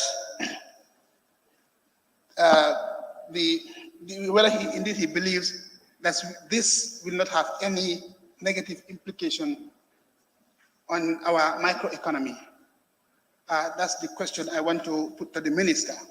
And for me personally, I am not sure if indeed this appropriation is going to be helpful, because it fails to address the problems of ordinary Gambians. We are living through very, very difficult times. People are poor, people are hungry, farmers do not have fertilizer, they cannot afford it, it's too expensive. And we are almost halfway into the rainy season, and without fertilizers, we can expect low productivity in the next harvest season. And of course, we know the consequences of that. It's going to be suffering. Food shortages is going to continue. So if this revised budget fails to add anything or fails to capture anything for the farmers to subsidize fertilizer for farmers, I think this is a very, very serious issue. So I don't think it is intended to address the issue of the problems of ordinary Gambians. We also have problems with our health facilities, in the health sector. No drugs. Everywhere you go, there are drug shortages. Yet, this appropriation did not capture anything, did not add anything for the Ministry of Health to buy drugs for the people. And in fact, instead, it has cut some. It has cut some of their budgets by 6.6%. That's 6.6% of the health budget is cut. Honorable Speaker, the Ministry of Higher Education, Science and Technology, the budget is cut by 8.1% to 23,196,000. Health and also in agriculture, we have similar cuts. National Audit Office by 65%. And of course, those of us who are in the assemblies here who engage all these ministries, departments, and agencies in the National Assembly during the consideration of their audited financial accounts, the persistent problems that we have been having here is that for many institutions is that their audit reports were not ready. Their audit reports are also always pending. Why? Because there isn't enough manpower in the National Audit Office to do the exercise. So I would have thought, what is the use of, what is the meaning of putting 20-something billion when you know that you have only capacity to collect 15 billion? And then all the departments, ministries will be clamoring to get something from the ministry, and they'll just be handing over half of what they demand. Why don't you become realistic? If you are not realistic, we'll continue to do this revision continuously. And I believe that the minister may come back again for another revision. Don't be surprised. Honorable Speaker, the minister told us in clear terms, without mentioning the right words, that we are in a bankrupt economy. Our economy is bankrupt. We cannot continue the way we are continuing. Because if you look at all the things that he has said, that's a recession. And what they are trying to bring here is austerity. It means that what we should be doing is to tie our belts. But we are increasing expenditure. For me, that's what I cannot understand. Where people should tie their belts, they are increasing their expenditure. And if you increase the expenditure, you are increasing the hardship of the ordinary person. Honorable Speaker, if you see that he said in his introduction, the resulting effect is the growing poor performance of domestic resource mobilization, affecting all oil-related taxes, as well as putting increasing pressures on government spending needs. They are not collecting what they should be collecting, but we are increasing what we should be spending. So that is one anomaly. Honorable Speaker, the minister also said, in 2022, initial growth forecast was estimated at 5.8%, likely driven by a stronger private remittances flow to support construction and domestic demand. And he is saying that is not the case now. That is also not happening. If you go on, he'll tell you on the agriculture, he's saying it is not growing. That's what the minister is saying. So the economy is not growing, it's going back. Also under tourism, he's saying it's not improving, it's going back. Inflation, he said, is getting higher and higher. Before he came to this position, it was something like 9 point something. Now it's 11 point something %. It's going higher. If you look at the overall outlook of the economy, he's saying it's going from bad to worse. That's what the minister told us here. It's going from bad to worse, according to him. And he also said we need, for this to happen, this salary increase of 30%, plus the 30%, he's saying we require 575.8 million to do that. So if you go on, you will see when it comes to debt, I want to ask the minister, what have you actually done? There must be something innovative there. What have you done to cut this debt service by 415? Maybe you agree with the IMF to do that, but how do you do that? That'll be interesting to know. Honorable Speaker, on revenues, there is a general decline in revenues and grants. The continuous subsidy on petroleum products to the tune of nearly $1.0 billion for the first 6 months of the year affected the revenue performance for oil-related products. So which means that the revenue we are getting from oil, that is the fuels, is going down, and therefore we are going to increase the pump price of fuel. So if we give 30% to the worker, then you increase the fuel, and then the transport will also increase fares. So you are taking it from, it's like giving me from the left and taking it from on the right. So it's not an increment. It's so minimal that it will hardly make any positive effect on the ordinary person. Honorable Speaker, if you look at these revenue items resulting in overall reduction of 3.277 billion, that's what we are missing in revenue side. Every effort must be done to collect revenue. And we keep on saying this country is a tax-based economy. A developing country like this, we are not the United States of America, where we have conglomerates, industries all over the place, paying taxes to government. We are not that. We are dealing with ordinary people, with small businesses, etc., and farmers, small-scale farmers. So therefore, we need to be thinking about productive base in addition to the collection of revenue, in addition to taxes. That's what we should be doing. Honorable Speaker, people always mention Ukraine and the pandemic and all. Our economy itself is not growing, irrespective of whether there is a Ukraine or there is a Yemen or there is any. Nothing is growing. So we must make effort to ensure that our economy grows. What will make our economy to grow? He's saying industry is also going down. Construction is also going down.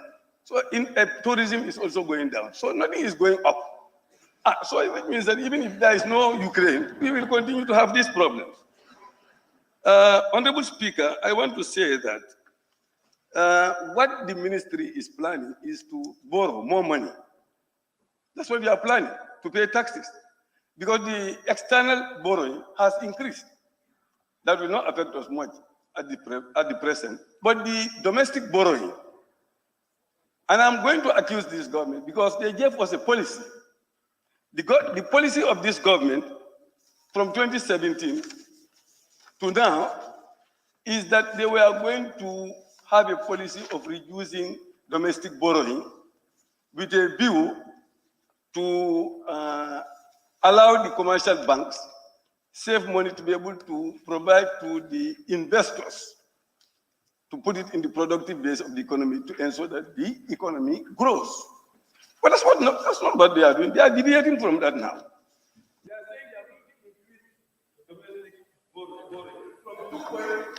Honorable member for Woolly East. No, my time is not up. Your time is up. Honorable member, your time is up. No wrap up. Thank you, honorable member for Woolly East. I now concerns and objections. It is in that light that having listened to Honorable Minister's submission, that I beg to differ with the reasons advanced as to this budget revision. Like, let's start with inflation. Like, for instance, inflation has been here for some while. And then we cannot see that it is a tangible reason to curb inflation while increasing salaries. I personally, I have high hopes on the Honorable Minister, given his background. But I was expecting the Finance Ministry to come up with robust policies that are designed to address and cope the impact of the inflation. Because inflation, everybody in this country bears the brunt of inflation, not just the civil service sector. So if you bring a salary scale to help civil servants address the inflations in terms of the hike in price of commodities, what are you doing to the people who are in the private sector, to the Gambians who are in the private sector, who are in the informal sectors, the people in Bulibana, in Basse, in Koina, who are not civil servants? What is the economic policy to address the concerns and difficulties of those people so that they don't also feel the pinch of the inflation? I was expecting the ministry to come up with something like that. Because for me, it's not just feasible to just increase the salaries, and then you've confirmed here, you don't expect the inflation to go below 5% for the rest of the year. What happens if we increase now? 2 months later, inflation goes up to after more than 10%. Should we now come back again and revise? Should we be just adding salaries just to make sure we cope inflation? I think we should be having policies that are geared towards addressing the inflation so that the larger population, we all enjoy it because we are all Gambians, because we all go to the same market. We all buy the same bag of rice, the same onion, the same thing. So it's important for me, generally, like many people have alluded to some of the differences. It's just like widening the income margin between the high earners and the low earners. The 30% is the same line. For me, I would have expected the finance ministry to come with allowances, like cost of living allowances. Like somebody said, the income, the take home for police officers and teachers and all that is very low. Now, to address those things so that because we are talking about inflation, so that they have something for a better living, we look at an allowance that's not going to be taxed. Ministers are having cost of living allowance. Why not we create cost of living allowance for all the civil servants? And then look at the market, what is affordable, what that can help them to have a decent living. Because 900 to somebody's this thing, I don't think that is something is addressing anything at all. But then we have to welcome that, not that we don't appreciate that our people must be remunerated well. We all know that Gambia, compared to other West African countries, we pay less. That is in all spheres of our workforce. It's not just even from ministers level to down. We pay less. So that is why, all the more reason why I don't see why you included ministers in this category when you are talking about civil servants. Ministers are not civil servants. True, I agree. Our ministers are paid less compared to their counterparts in other ministries, in other countries. But that's not peculiar to ministers alone. That's across. We have 3 organs of government. Even the president's salary is not comparable to the presidents of Macky Sall or other things. Our speaker's salary is not compared to the speakers in other countries. Our judges, and so I think if you addressing those things in terms of this, it should be holistic. It's not going to be selective. That's the approach I was expecting from the ministry. But we have to hear that if you want to attract talents and certain things in certain people, they must be remunerated accordingly. I acknowledge that, but it's not supposed to be selective. So the other thing I want to comment on is the cuts. Because you said, what informed the decisions that you arrive at certain percentages? Because I've seen vital ministries whose budget are very small, and they end up being cut more than even some ministries that are having 1.something billion. Like for instance, National Audit Office, 193 million. You end up having 23% removed from their this thing. Whereas the Ministry of Finance, that is 1.3 billion, is just removed 14%. What informed those things? And then you have local government ministry. I want to note here that successive governments from colonial period do not take this ministry seriously. And then I am in that committee, in the standing committee or select committee in the National Assembly. We know the difficulties that ministry is facing. So I don't know what informed this decision to cut, with this mega budget, 281, you remove 31% from their budget. While the Ministry of Finance is having 1.3, you remove 14%. So I want to also, this gives me some worry. What are those vital signs, vital services that are cut from this ministry? This is what negative impact is it going to affect in their ministries? Because I was happy that the revised one, the previous one I received, Ministry of Health but recently I received a revised one. They have been added. That one is a good one because I don't expect anyone in this time of this country to cut Ministry of Health. You understand? So I want the ministry to elaborate on the Minister of Finance to inform this gathering what informed their decision to cut lower ministries that have lower budgets with higher percentage than even ministries that have higher districts. Thank you very much, Honorable Speaker. Thank you very much, Honorable Member, for challenging. I now invite the Honorable Member for... Not also forget the National Assembly staff, the technical staff, who are behind this wonderful coverage. Now, Honorable Minister, you will agree with me that the economy is not doing well. Our economy is not doing well, and there are clear and available signs that it will crash without serious austerity measures. For me, I was thinking when you come to this National Assembly, you are telling us more of austerity measures than going into issues that we don't understand. Why I say we don't understand, some National Assembly members did not pick their documents from their pigeon box 2 days. They pick it this morning. And also, when they pick it, they just place it in front of them. They are not even reading it. I don't know how I did contribute to this debate. You are giving a document you don't read. You come here just to wait until it's time for people to raise their hands up. You raise your hand up, which is very unfortunate. Now, Honorable Minister, you inherited and presided over the mess. And in my opinion, you want this parliament to make it more messier so that we can be the scapegoat.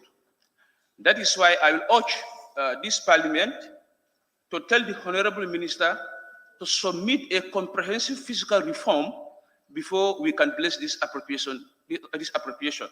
We are not doing this for anybody. We are doing this for the country. That is why I know you inherited the system. That is why yesterday I tried to speak to the former Minister Mamburenjai. I called all his line. I called a friend who told me that he's outside this country. Because I wanted to get more clarity from him before you, but unfortunately, I was not able to speak to him. I'm going to blame you just little, but I'm not going to blame you more. I'll blame even the National Assembly members who were here before. Why do they approve a budget? Honorable Speaker. Why, I'm on my legs, Honorable Member. Why do they approve a budget that they know was very false and very unrealistic? Honorable members, please stop murmuring. If you have a point of order or something, use your mic and make it clear. Honorable Speaker, point of order. Point of order 86, standing order 86.7. The debate on the motion shall be confined to the estimate and explanatory statement together with the report, finding and recommendation of the Assembly Committee and the Finances and Public Account Committees in consolidatory report in the Assembly Committee consideration of the draft. So the honorable member is really deviating from the business before. I'm not deviating. I'm not deviating. Honorable member. You're not understanding. I'm not deviating. Honorable member for Latikunda Chabe, can you take your seat? Put off your mic. Vice. Please. Yes, put it down. I'm talking. Yes. Are you putting me to point of order? No, I want you. Huh? Yes, that's why I'm talking. Please take time. I will consider you. Honorable member, what I'm trying to clear is you can use your notebook or any other to put your jottings, but don't use these devices, technical devices. Yes.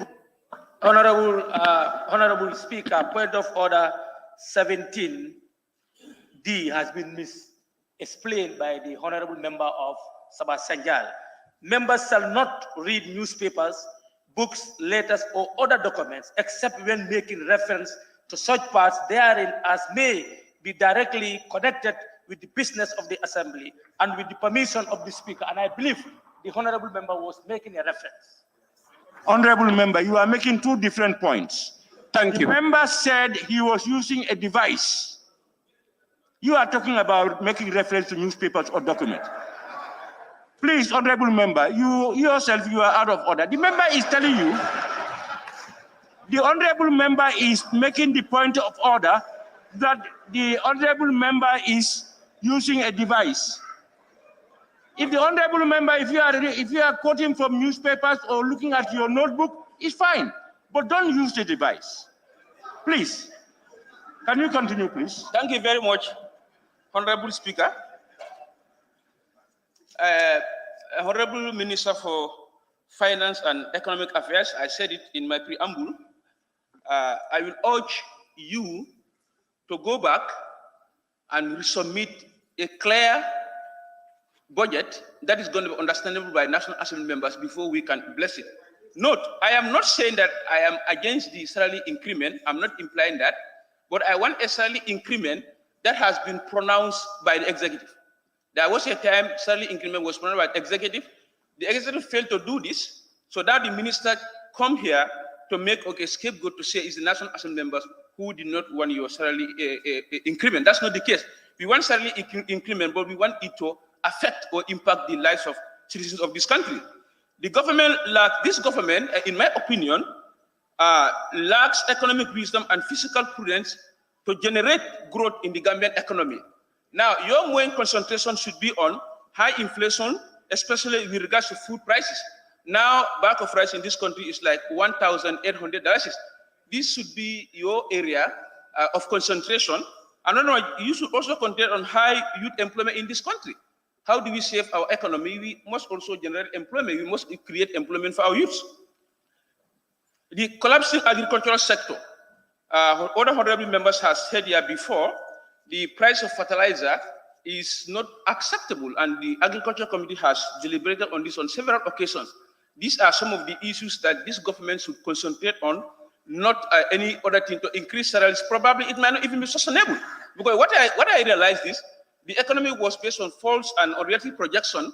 The honorable minister inherited and also going with the same false and unrealistic projection. And this can lead to our economy being crashed. So this is something that I will urge the honorable minister and the Minister of Finance to put into consideration very seriously. Now, if you go to the budget for the National Audit Office, the National Audit Office will face serious efficiency and operational challenges with the serious cuts in their revenue. Now, for instance, you look at training cut by 1,550,000 will adversely affect the capacity of the National Audit Office performing its statutory function. So this is something I think all ministries should be cut, but when it comes to time of these critical ministries, they should not be cut because we all know the function of audit to make our economy grow well. So if you are cutting the operational budget of National Audit Office, it doesn't give me sense at all. External audit services budget reduced to 20,525,000 will leave many government projects and institutions unaudited, as the National Audit Office does not have the capacity to carry out the audit of all government institutions. This is the implication.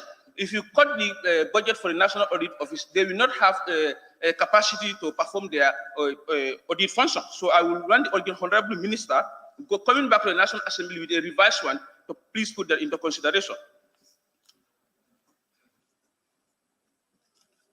You also look at civil service reform has been reduced from 15 million to 0, clearly showing the government's lack of commitment to, but also to curb corruption, which is very rampant in this country. I would also have loved to see it bottom up, because we all know that obviously the disparity is wide. The amount of salary the lower graders receive and the amount of salary the grade 12s receive is the difference is very wide. And it would have been lovely to see that the lower graders were increased at least by 100%. We've all seen the salaries increased last year, but that might not be enough considering the world global crisis we are in now. It is not only peculiar to the Gambia, it is worldwide. So no sane person would say no to salary increment of civil servant, but at whose expense? We have all seen from November, December, when we discussed the last budget, I particularly did not even contribute to that debate because I saw it as unrealistic. I saw it as window dressing. I saw it as a campaign strategy to tell people that government was reducing their expenses. It was always a facade. It was a lie, I would say. It was untruthful. It was misguiding the Gambian people to win elections. That's some parliamentary, honorable member. Honorable Speaker. And okay, I will take that back. I've already said it. Okay, but what I am here to say is that it is a good move by the government, but we expected it to come with civil service reform. It was a campaign promise, which was done before the 2022 budget was approved. So my expectation was, since it was deferred until July, at least to have factored it. But probably the reason it wasn't factored, I was also assuming, giving the government the benefit of the doubt, that they would come with a true and realistic figure of the civil service, because we all know that there are many ghost workers, as was claimed by the government.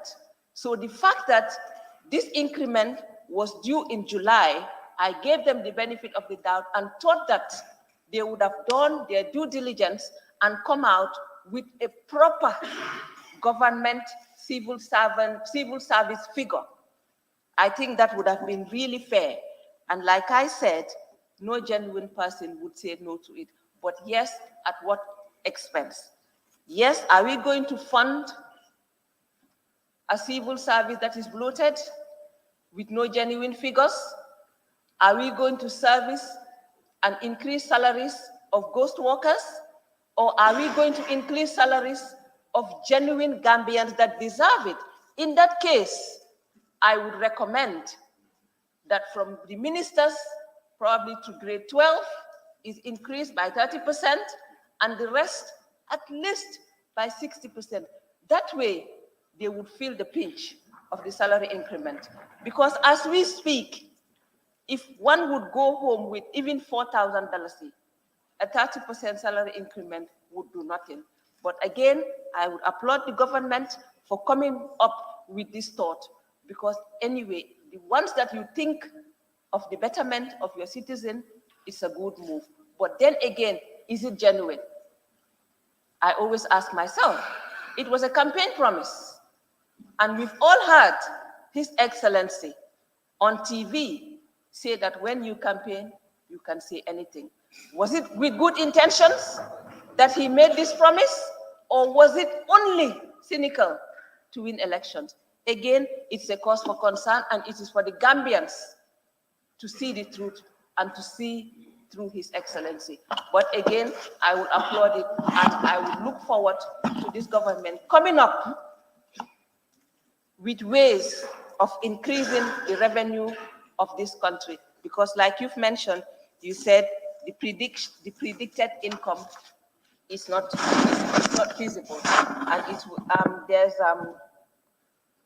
the total expenditure and net lending is revised from the estimated of 32.2 billion in 2022 to 31 for the revised budget, which is good, because we are trying to cut our costs according to our size. But then again, we do not only need to look at the expenditure, we need to look at our income. How much difference is it with the income? And also thinking of coming up with 2 new ministries. It doesn't make sense. Like somebody said, if we are tying our belts, we need to tie it according to our size. Is there a need? Is it a necessity? If we are saying that there is world crisis, I think we should be more judicious with the little income, with the little resources that we have. Pay everybody well, but don't bloat don't bloat the pay list. Because adding new ministries, is it necessary? I ask myself, if it is necessary, then why not? But if it's not, then there is no need. But once again, I would applaud it and try to look at ways and means of how to increase our revenue. We've all seen the GRA mention that they have received, I can't remember the exact figure, but is that sustainable? will that also cover the government expenditure, the increase in expenditure that this salary increment would incur? So thank you very much, Honorable Chair, and thank you very much, Honorable Minister, and congratulations with your new move. Thank you. Thank you very much, Honorable Member for Banjul South. I now invite the Honorable Member for Lower Fladu West.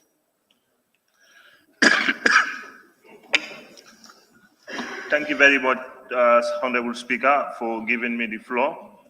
I thank the Ministry of Finance and the technical team for the job they have done for the Gambia.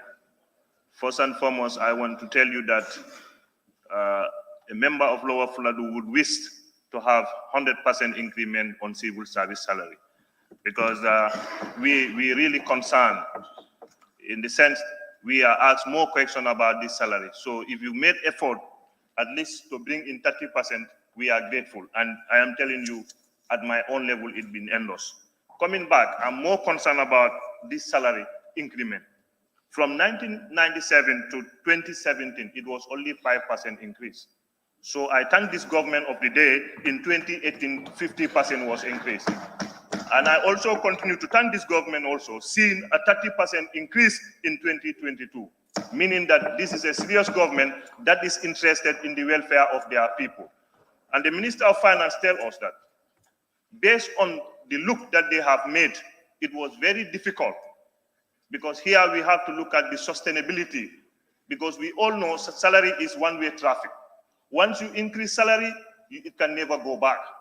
So increasing this 30%, I believe the minister have rightly tell us that this is sustainable, is sustained. One thing I also applaud, there is a swift increase in agriculture in the Ministry of Health.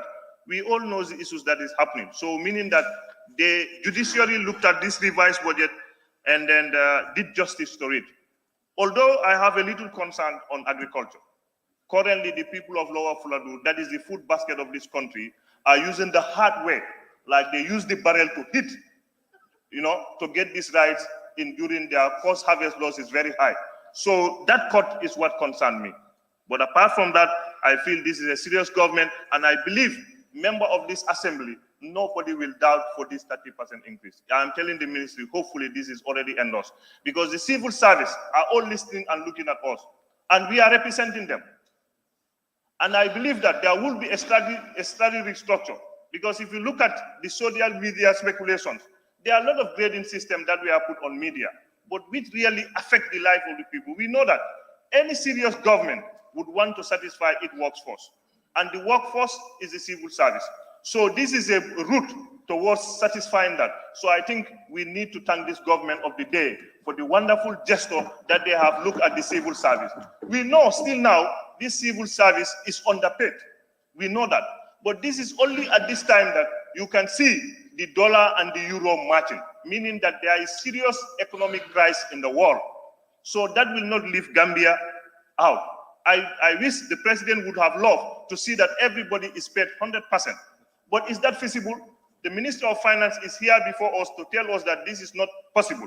So as Member of Parliament, for the fact that we want salary to increase, but we are also cognizant that we want something that is sustainable. Okay, going back to the issue of loans, and I think the Ministry of Finance should be commended. They have put measures. According to his deliberation, they have instituted a directorate. This directorate is going to look at our revenue. We understand that there are a lot of loopholes of revenue leakage, but they technically work very hard to ensure that these loopholes are going to be addressed.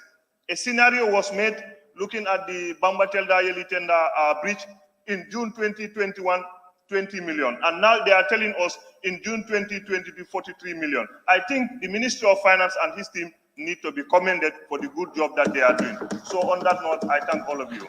Thank you. Yes, thank you. Thank you very much, Honorable Member for Lower Fladu West. I now invite Speaker, I'm proud to stand before my colleagues today to look at the revised budget. We have been vindicated. We stood here, we told the former minister the budget was not citizen-friendly, the budget was not directed in the way that it will earn revenue for this country. We stood here and we told them. They tried to defend it, and the budget was passed. Today, here we are. Honorable Speaker, by looking at the statement made by the minister, by reading the first page, even the introduction, tells us that they don't have a smart program and policy to rescue this country economically. Honorable Speaker,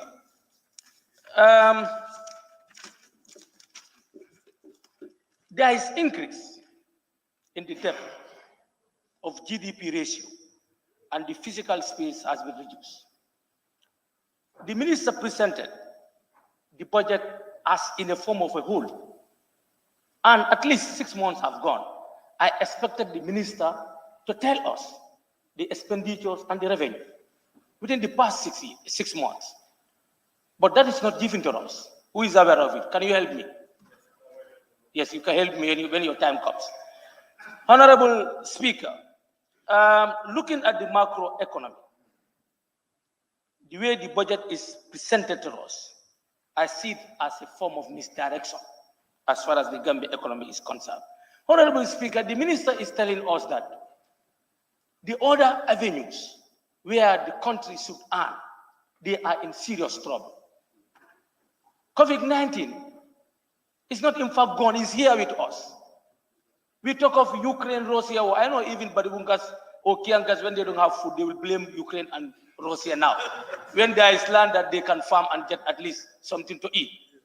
But the problem is, Honorable Speaker, if those are real things on the ground, why are we not trying to downsize some of the ministries that are existing? But instead, we went further to come up with new ministries. I know the personnels maybe from ministries of finance or other ministries to supply them.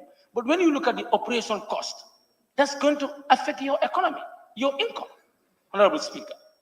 Honorable Speaker, bringing this revised budget towards this assembly, we all expected it to be only on the civil servants.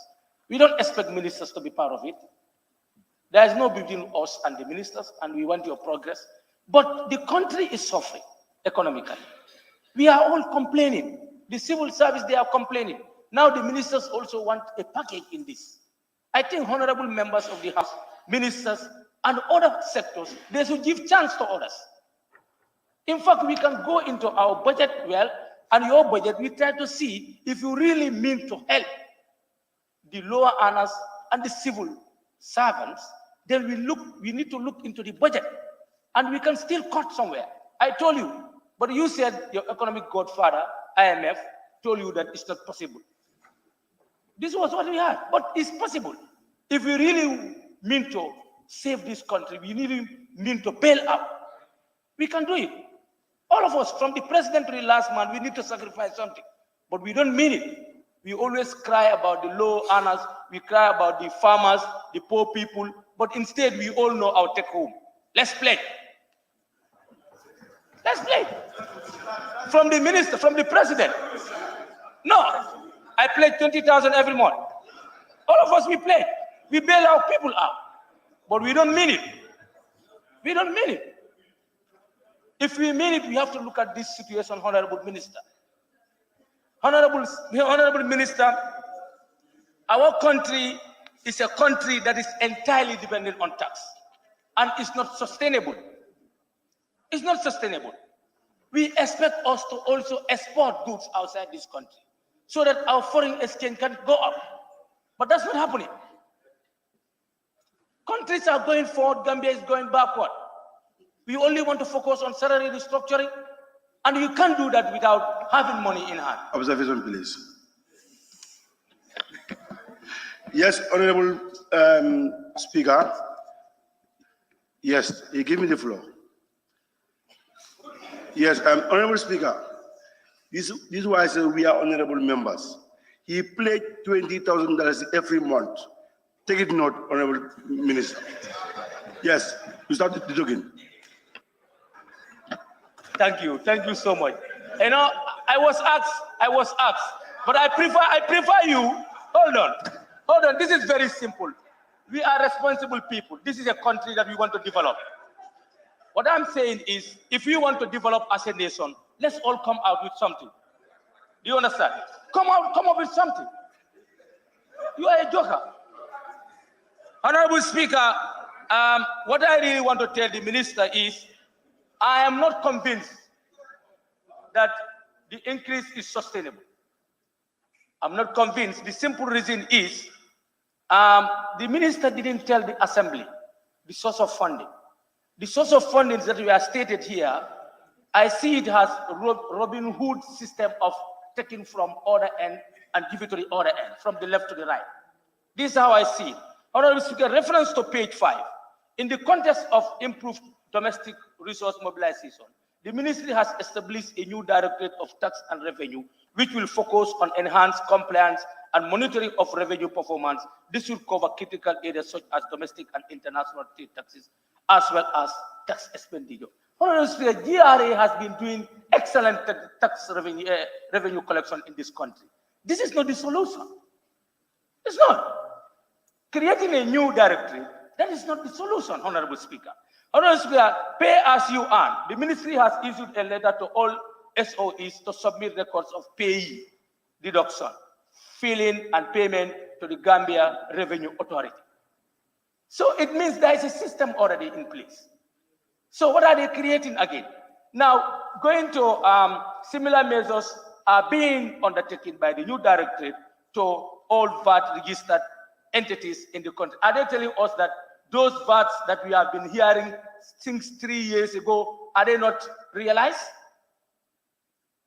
Honorable Speaker, coming to tax exemption and income, our income that we pay, it's stated that from our income, when we pay, this money will be taken out, and it will be saved to pay this increase. How can that be possible?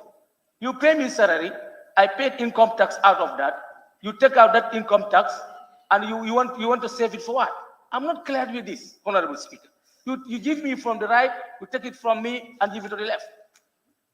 Honorable Speaker, we have to be well informed. We all know that our people are suffering. There is need for salary restructuring. This was my expectation. I thought, the tax that was given to PMO, they will continue to work on that. But if the minister now is coming at this crucial moment of the year to say that we have to adjust these salaries, it means, there is a force from somewhere. Who is forcing us? I think we have to take our time, holistically, we look at these issues. Once it's done, it benefits all of us. Or the target could be fulfilled. Honorable Speaker, coming to the expenditure policies. You have seconds left.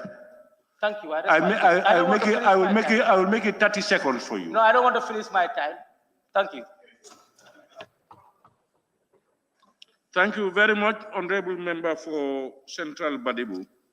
I now invite you on. I greet all the honorable members present here. And the honorable ministers, you are also greeted too. It is obvious and clear that the Minister of Finance have come at the wrong time. Simply because earlier on in July, we were informed of a salary increment all over, with the hope and aspiration that the Gambian civil servants were waiting. But to our surprise, coming up to this 11th hour, that is July, we are expecting that the salaries will be paid. Then we are seeing another revise coming to tell us that we want to increase 30% in this 11th hour. It's too late. All the civil servants all over the country are waiting. They are not paid from a Tabaski break, exhausted, and the government is putting more pressure on them again. Initially, we were promised of a salary restructure. Now what we are seeing is 30% increment coming from the finance minister. What we want is not 30% increment. What we are calling for is a restructure. And we want the salary to be restructured. If that is not possible, then we want 100% increment. Because it is clear that the teachers are suffering, the securities are suffering, all over our workers, those that are working for the nation, even the agriculturists, all the sectors are suffering. There is no minister who resigns because the country is suffering. In fact, the office of the president, according to my own observation, all other ministries are cut. You have cut down from all other ministries, most of the ministries, majority of them. But for the office of the president, we realize you are giving us two confusing papers. In fact, revised budget. You will have 77 million added to the office of the president. The first paper you gave us was 89 million. So these changes, they are confusing. And you're coming and giving us this document in this comment when we are here. Under normal circumstance, leadership should be by example. The office of the president should lead by example. That if there should be any cut, should be from the office of the president first, and let the president lead by example, than going into various ministries and cutting from various ministries, wherein the budget was Point of properly order. planned. Point of order, Honorable Speaker. Can we hear the point of order, please? Thank you very much, Honorable Speaker. The order 6 on the content of speeches.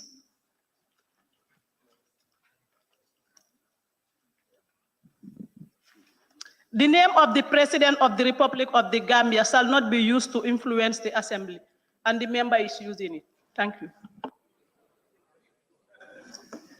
Honorable member, the name has not been used. It's the title that has been used. Then I withdraw. Thank you. Honorable member, you can continue. Thank you so very much, Honorable Speaker, for standing up for justice. Thank you. The creation, what it is implying here, you told us that the economy is bankrupt, so you are cutting from various ministries to subvent the 30% salary increment. Now, you went on creating other ministries. You created other ministries, and before creation of those ministries, you were aware of salary increment and the living condition of the civil servant. You went forward to create new ministries. How are you paying those ministries? Under normal circumstance, you should not have created those ministries if you can't satisfy the needs of our civil servants. I go further with the view that a government should learn how to create and generate income for its people than depending on loan and cutting from approved budgets already. The budgets that have been approved, you cannot cut from approved budgets and say you want to subvent or increase salaries based on that. That is not sustainable, to be very honest with you. So the government, under normal circumstances, should learn how to generate income for its civil servants and to sponsor other projects. But we cannot bend on blaming Russia and Ukraine. And I am truly convinced that if not Russia and Ukraine war, you are going to blame it on COVID-19. You are going to blame it on COVID-19. So what I am saying is in essence is, there are many people that contest for presidency. He happens to become the president of the Republic of the Gambia. If he cannot function, if he can't generate function, income, let him resign for a betterment. At least will be better. I thank you so very much. Thank you. Thank you for member for Bintang. Honorable Speaker, I would start my deliberation by commending the Minister of Finance for the foresight.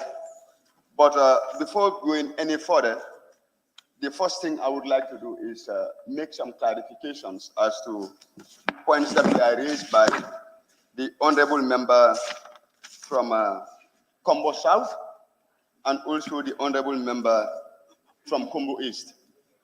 These were valid observations, and I believe it is in the interest of all the members of the National Assembly to know that the presentation that was done by the Minister of Finance, yes, the initial presentations do have discrepancies, but these discrepancies, if you refer to the approved budget, page 18, and the revised budget, page 18 and 19 as well, you follow the affected ministries, which might be 11 of them, you realize that in their initial submission, the net effect was 0. The net effect being 0, the reason for that is, as per the discrepancies, the total additions in the budget was 58,995,000. And that value as well happened to be the total deductions in the budget as well. So what we were saying initially was, there was a transfer from one ministry line to the other, and eventually it didn't have any negative impact, either coming in as an increment or a reduction in the total value that was reported.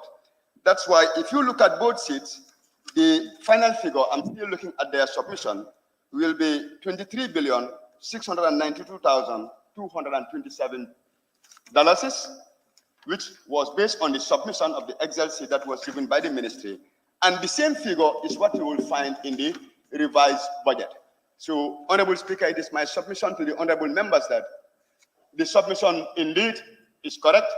Of course, you can go ahead. Yeah, you can go ahead. Yeah, I want to observe it.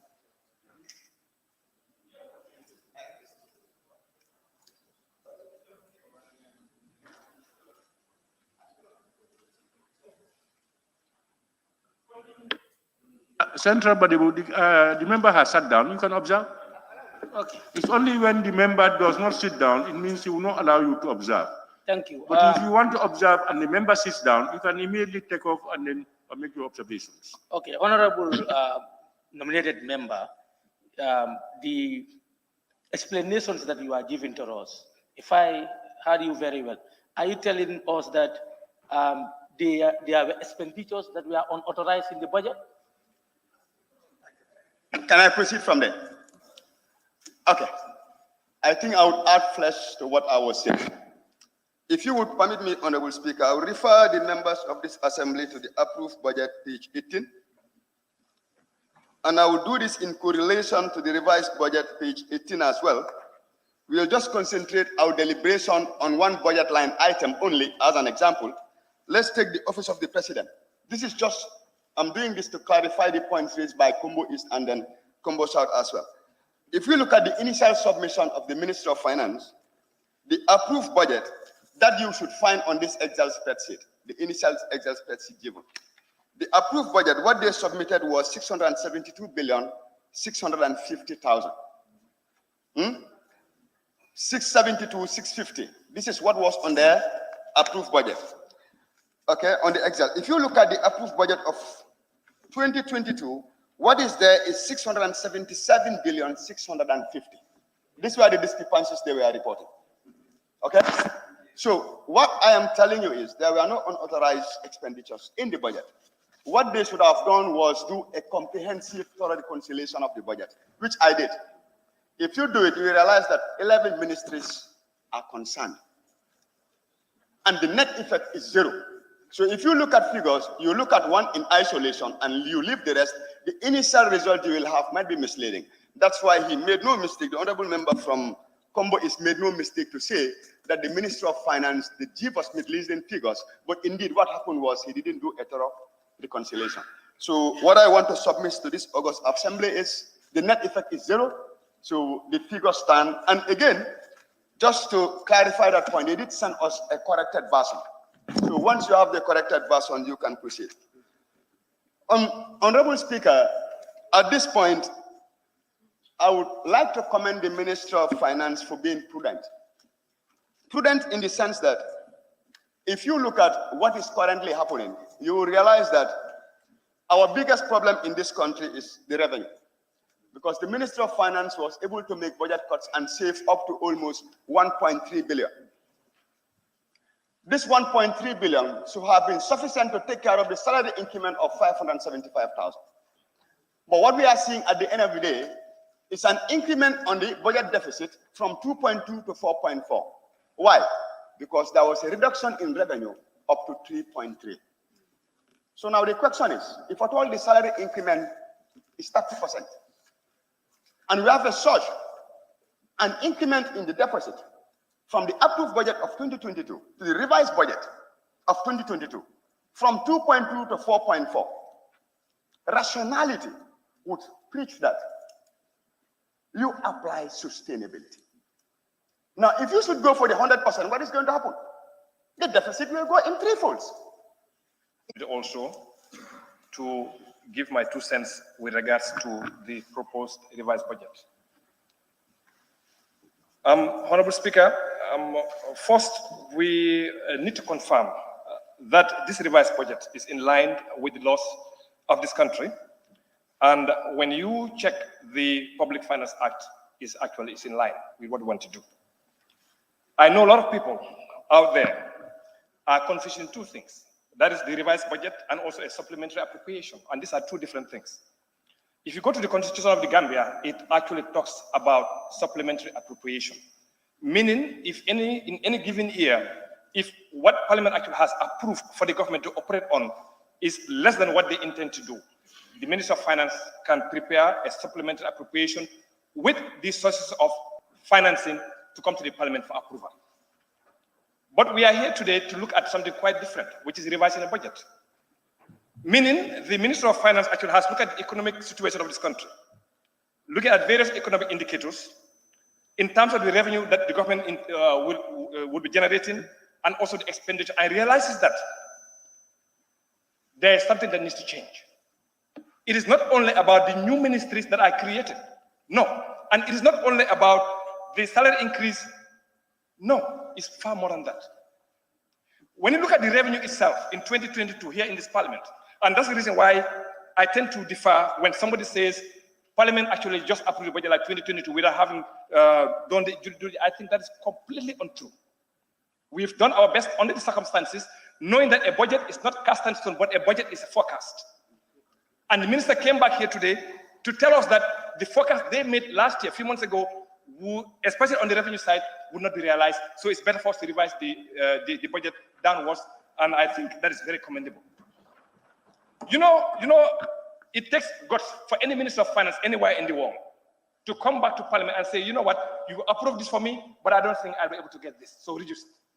It takes somebody with guts to do that, and I want to thank the Honorable Minister of Finance for having that guts to come to the Parliament and to tell us truly that the revenue that we forecast for 2022 is not achievable. So thank you for coming. Now, Honorable Speaker, if you look at the forecast last year, he said it. It was about 29.8 million. That is the tax and non-tax revenue. But when you look at the analysis from the minister, he's actually telling us that especially the non-tax revenue, there will be a drastic decrease on the non-tax revenue. So in totality, the grants that he also expected, that is the program grants and also the budget support grants, he will not be able to get. So the two together, the revenue on the revenue side, that is the tax and non-tax, is about 1.7 billion, and on the program grants and then the budget support is about 1.5, giving a total of 3.2 billion that he's telling us that he may not be able to get this year. Fundamentally, that's exactly what he's telling us. Now it is upon them, because again, the responsibility to manage the economy of this country does not rest in our hands. It rests on the hands of the executive. And that's why they're coming back to here to us to tell us that there's a difference of 3.2 billion on the revenue side that they will not be able to get. So austerity measures will tell us that then you have to look at your expenditure and reduce your expenditure so that the gap that you actually had in terms of the budget deficit will be actually managed better.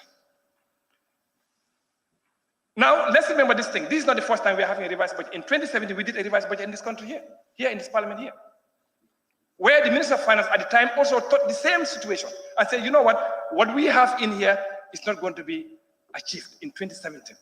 That was Honorable Sani. He came back where we had a budget of almost $14 billion, but he said, no, we need to reduce this further. And we reduced the deficit from almost 2 billion to 900, less than 1 billion in deficit. We did this in 2017 here in this house here. So today we are here for the same thing.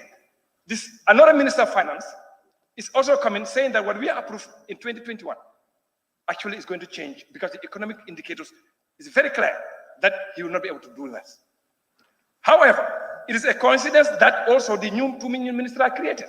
But remember one thing, the new ministry, let me start with the one for the new ministry, which is about the, let's see here. Yeah, the civil service reforms. Remember one thing, PMO was under the Ministry of Finance. The National Record Service was also there, and we already approved budget for them. So it's not like the new ministry is having a whole new budget.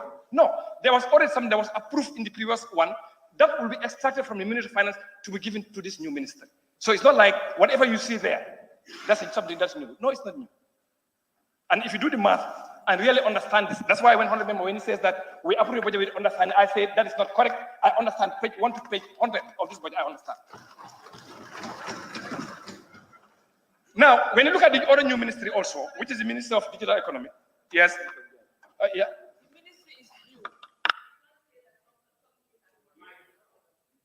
The ministry is new. I think the honorable member should rectify that. It is a new creation.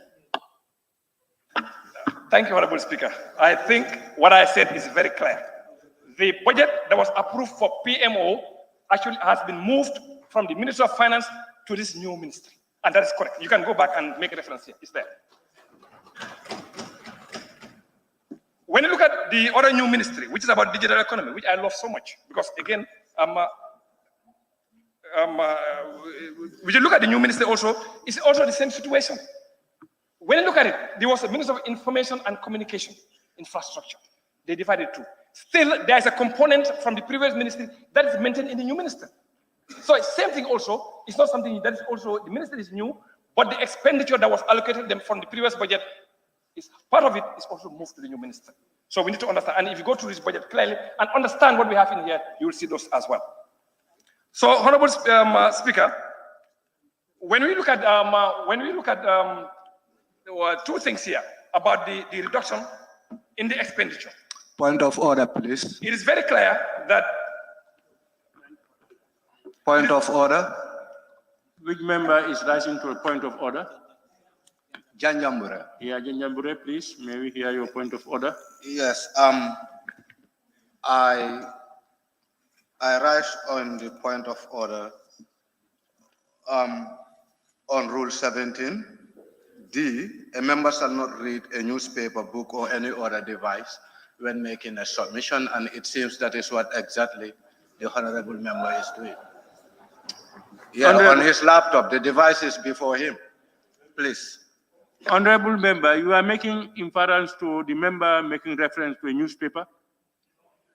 No, he has a laptop before him where he is reading. Ah, okay. Yeah, honorable member, devices are not allowed to be used. Thank you. Honorable Speaker, I will close everything before me just to tell you that this is not somebody is telling me what to say in this parliament here. And I continue. When you look at the overall expenditure also, again, when you look at the expenditure also, two key things that we need to look at. Number one, which is a debt repayment that we have to make, and number two, the personal cost. The two of them together in the approved budget currently accounts for almost 60% of our government funds.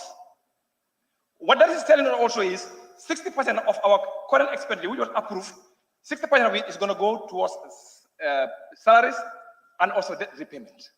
And that is very risky. But when you look at the new proposed from the Minister of Finance here, that actually has been decreased from 60% to 55%. And that is the way to go. Because we need to have a space, a breathing space, where the funds that are generated by the government of the Gambia can be used for other development objectives instead of actually taking loans or taking grants. That's what I'm trying to point out. Now, the other area, Honorable Speaker, that I really want to mention. You know, we've been hearing a lot of things about the reforms, civil service reforms. But let's not forget that the reform is 2018 to 2027. It is not like now, today, or yesterday was the end of the reform. It is a process. We must understand that. From 2018 to 2027, that is the reform time frame the government of the Gambia actually has given itself to do. So salary increment or whatever it is, vehicle, whatever, these are all part of the programs, but this cannot be done in 1 year, or it cannot be done in 2 years, or it cannot be done in 3 years. Honorable member, your time is up. Thank you, Honorable Speaker. Your time is up. Honorable member, your time is up. I also want to join colleagues to commend the Honorable Minister for Finance and Economic Affairs for coming up with this timely revised budget. Honorable Speaker, governments are elected by people to take charge of their destiny and, of course, their welfare. And in so doing, it is the responsibility of every responsible government to be responsive to the needs of her people. And it is against this that the government currently, having realized the current economic situation in the world, additionally, the pandemic, the havoc caused by COVID-19, that the president and his government decided to look at the budget with the current economic realities on the ground and to increase the salaries of civil servants. And the Honorable Minister of Finance and Economic Affairs has told us, even without increment of this 30% increment, he would have come to Parliament to revise the budget, but because there are issues are included in that budget are not realistic. That shows an honest government that want to operate within financial prudence and discipline. And that shows government is committed to the welfare of people. We were told by a government that it was its commitment to visit and revise the whole grading salary structure of this country in order to better the lot of each and every citizen. But their hands are tied. And the Honorable Minister told us clearly in his submission that because of the current situation, that government want to come up with 30% of salary increment to meet and increase the take-home of majority of Gambians. Civil service across the board, almost every household in this country is affected. We agree that no government can do it alone. And the government of the Gambia wished that no pay-home, no take-home would be less than $5,000 or $6,000. But again, is that sustainable? Can government maintain that? We are increasing salaries today. We cannot come tomorrow and say, let's decrease salaries. The very people who are advocating for 100% increment would stand to criticize and castigate government for being so irresponsible. We want to commend the minister and the government for being very responsible and responsive to the people. It also, when you look at the issues, some members talked about more increment under the office of the president. Let's not lose sight of the fact that when you talk about the office of the president, it's not the president only. You talked about the office of the president, the office of the vice president, and other satellite institutes, including the National Disaster Management Agency, the National Population Affairs, and other institutions. So therefore, the increment on people's emolument of salary under the office of the president naturally will increase more than where you have, for example, if you have 50 people in the office of the president, and there is a ministry or department, you have 10 people, it won't be the same. So therefore, on those bases, that this is how the minister and his technicians came up with that conclusion to get us 30% to increase salaries of the civil service. Agree that the disparity is very high between the grade 1 to grade 6 and grade 7 to grade 12. But when this is approved by this August Assembly, every Gambian who enjoys 30% of this salary, whether you are grade 1 or grade 3, at the end of the month, when you go to the bank, you will realize there is addition. And it is government commitment to continue on the civil service reform, which of course, salary increment and study of the grading system, overhaul of the grading system, is the topmost priority of the president and this government. Because the Honorable Minister is telling us, and in fact in the civil service, that is they want an effective and efficient civil service. That is why on the civil service sector reform, government is taking it very serious in addressing the welfare of Gambia. Honorable Speaker, it is fallacy and a weak agreement to indicate that or to insinuate one salary is increased 30%, the following day Gambians will increase price. That is wrong. And that is why the Ministry of Finance and Economic Affairs have to work with the Ministry of Trade, Industry and Regional Integration to ensure that people do not take Gambians for granted. The increment of salary is meant to address the growing hike in prices, inflation, and other economic hardship people are undergoing as a result of a lot of factors, including Ukraine and Russia war. We must draw analogy and also cite it as an example because most grains that are used by Africa and other parts of the world come from Ukraine and Russia, and Russia supply one of the biggest energy supplier, not only to Europe, but also Africa. So therefore, the market force in Ukraine and in Russia is being dictated by the war in Ukraine and Russia, having negative impact on the rest of market, including Central Badibu and Nyanija. Honorable Speaker. Can I observe?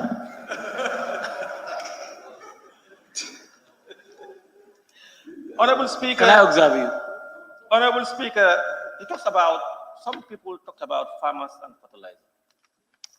This government is committed to the welfare of all Gambians. Farmers, there was an outcry of 2,500, and government is subsidizing millions of dollars only to ensure that farmers get back of fertilizer $2,000. It's a common knowledge. And that, additionally, every farmer's household or company you go to in this country, they have civil servants. Government have taken care of part on that and also ensure that everybody also additionally is catered for who are middle earners or the movers and shakers of their families. Honorable Speaker, I want to say this. It behoves on all of us to support this all-important revised budget for prudent macroeconomic policy and also for the welfare of the Gambian people under whose charge we are here. I want to thank you, sir. Thank you, Honorable nominated member Chidin Gai. I now call on conclusion of the Honorable Minister regarding the submission for the revised budget. Call on members to approve the budget with the expectation that it will improve the lives and livelihood of the civil servants in particular and Gambian in general. That's a very strong statement. In that context, and the context of the people that I represent, Honorable Speaker, I want to submit you, allow me, since this is the maiden debate after my election, to thank my electorate, Brikama North, for the trust and confidence they bestowed on me.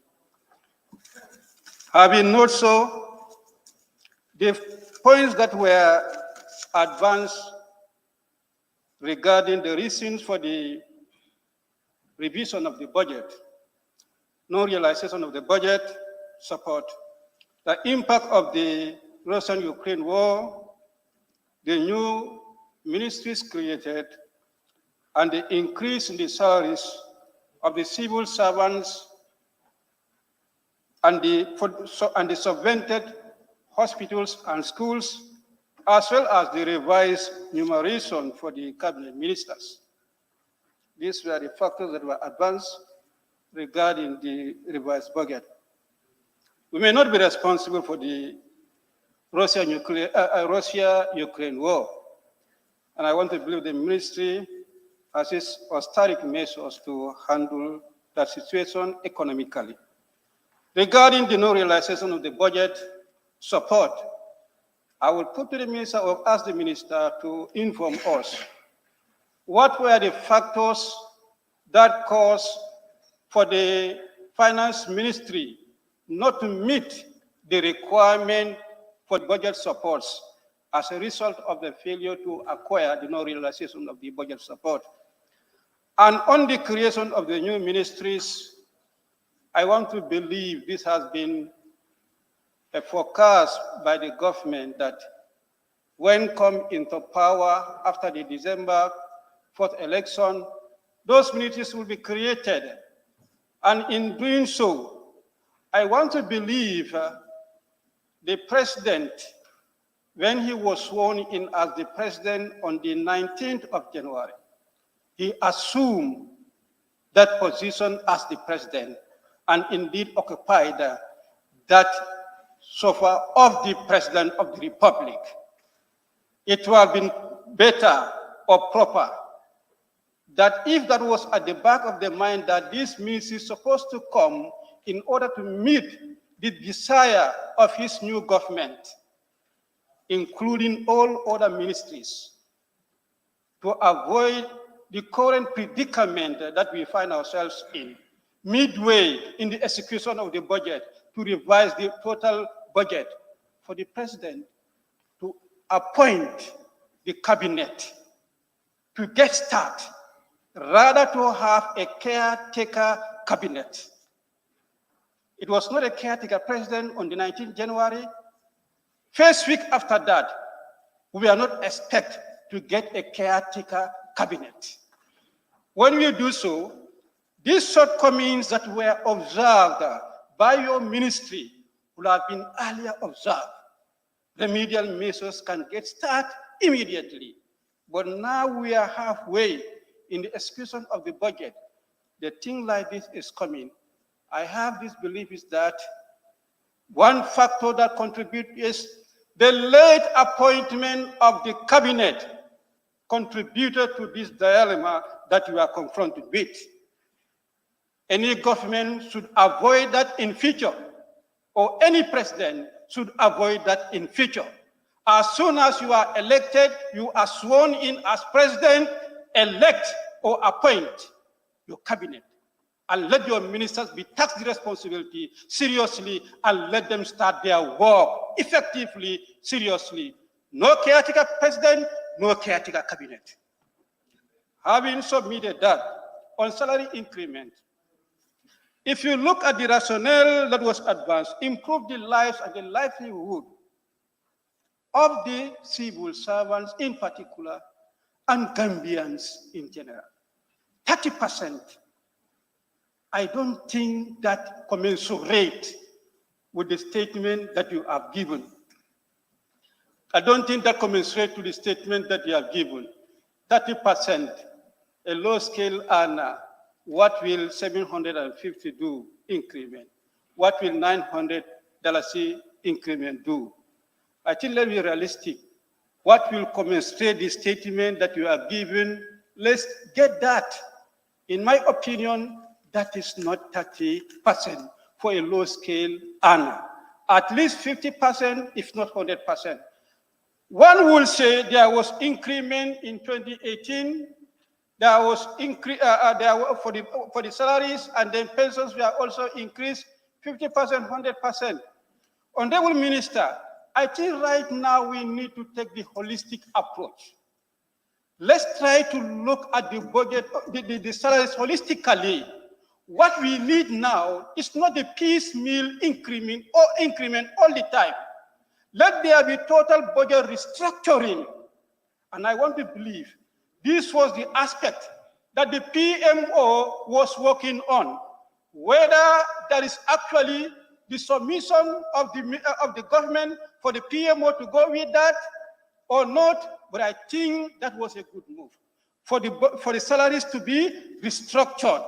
But this piecemeal increment of the salary, 30% increment, is nothing.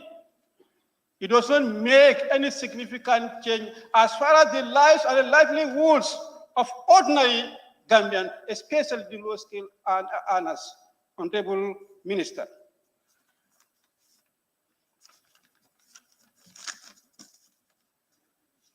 Honorable Minister, I observed that there were independent institutions that were touched. Legally, what has the Ministry of Finance has to take those ministries, to take those institutions? The National Audit Office, the National Assembly, and Independent Electoral Commission, to name but a few. These are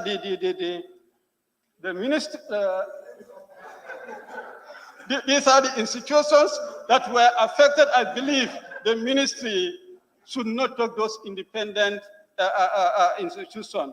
On that, Honorable Minister, I want to seize this opportunity to thank you and your team for realizing that the budget, approved budget 2022 is not realistic, and we are ready to do the remedial measure to make the budget a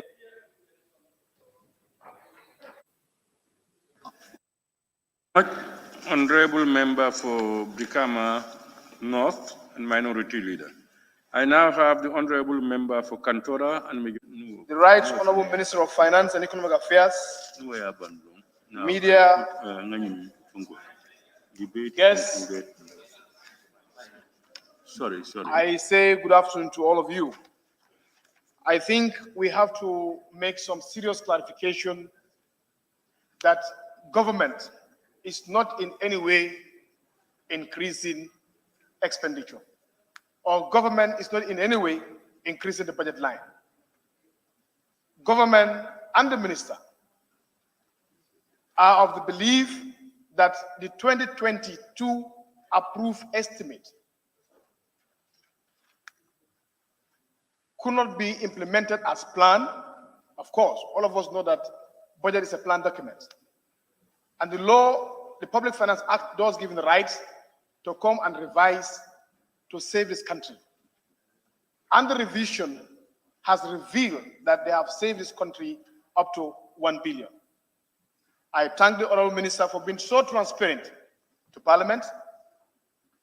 And I thank him so much for coming up to our caucus to put the nitty-gritty and do the needful before this House Assembly. Honorable Minister, thank you for being so transparent.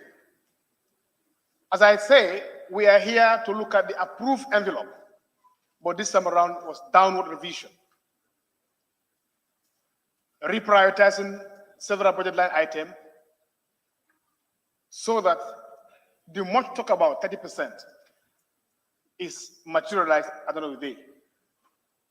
Cognizance to inflation, living condition, external shocks that the country has really experienced over the years or over the time. To mitigate such, they would have to come with this approach. Unless we forget, I don't see it as a 30%. I see it as an 80% move. Reason being, in 2018, these same civil servants we are talking about, I'm not holding brief for government, has been given 50%. And currently, additional 30% is being added to the very civil servant. However, by the same government. However, we are in agreement in long-term review. There has to be a policy to address what I call a minimum wage that will really commensurate with the living standard of our country. So therefore, we thank His Excellency's government. Within 4 years, they are able to come with a policy to affect the lives and livelihood of Gambians represent.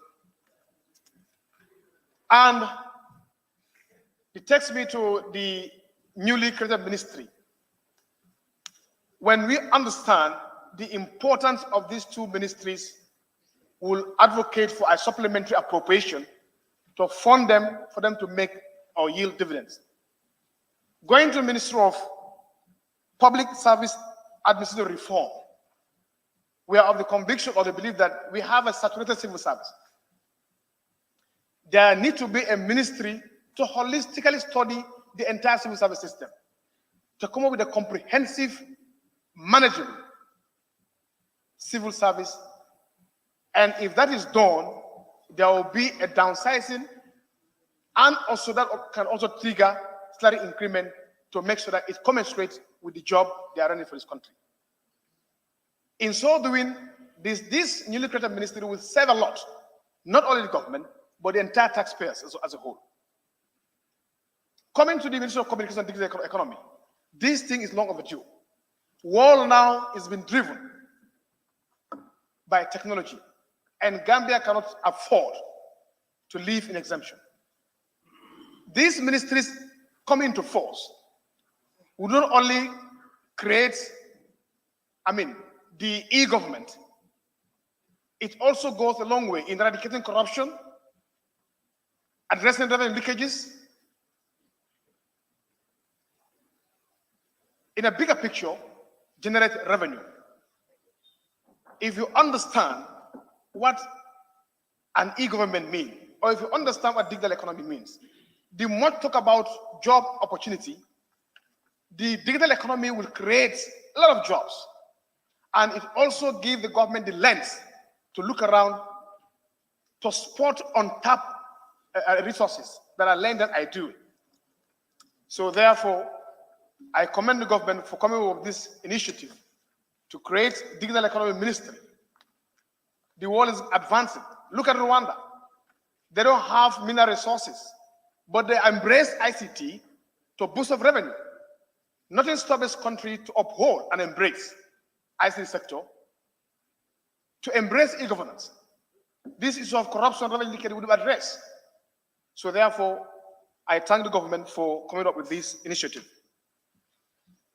And if you also look at the 11.6 billion inflation, 11.6% of inflation, and there's also indication that this will continue. 5% is expected to remain in the sector. So therefore, there's every reason for this revised budget, as alluded by the minister. Even without 30% increment, we have to come back and revise. I serve in a parliament where our first engagement in 2017 was the revised budget when the economic outlook was not favorable. And it was deemed fit at that moment to revise the budget so that it can sustain the current realities of government. This time around also, it is only prudent and apt enough to come up with this revised budget to save this country, to save our people and save taxpayers as well. People talk about level of treasury bills. We have to commend the government. We came into this parliament in 2017 where treasury bills were at 24% interest rate. Banks were at their comfort zones to invest in T-bills and then get the money. Now, as we speak, because of strict financial policies, strict fiscal policies, we are boosting to have less than 5% interest rates. These are on record. So therefore, it's commendable to commend the government for taking the stringent measures to make sure that we reach where we are. So without making much ado, I also want to congratulate the Minister of Finance for creating a directorate unit for tax collection to increase our revenue base in this country. I would call on the right honorable leader to avail on the other side of this assembly to come and join hands to make sure we do justice to this document before us and pass it, in soon as possible time. So in that note, I thank you for your indulgence. Thank you very much.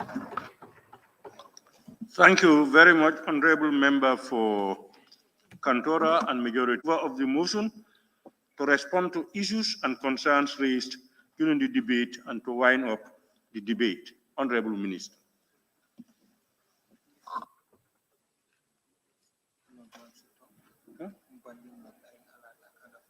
No, not was written.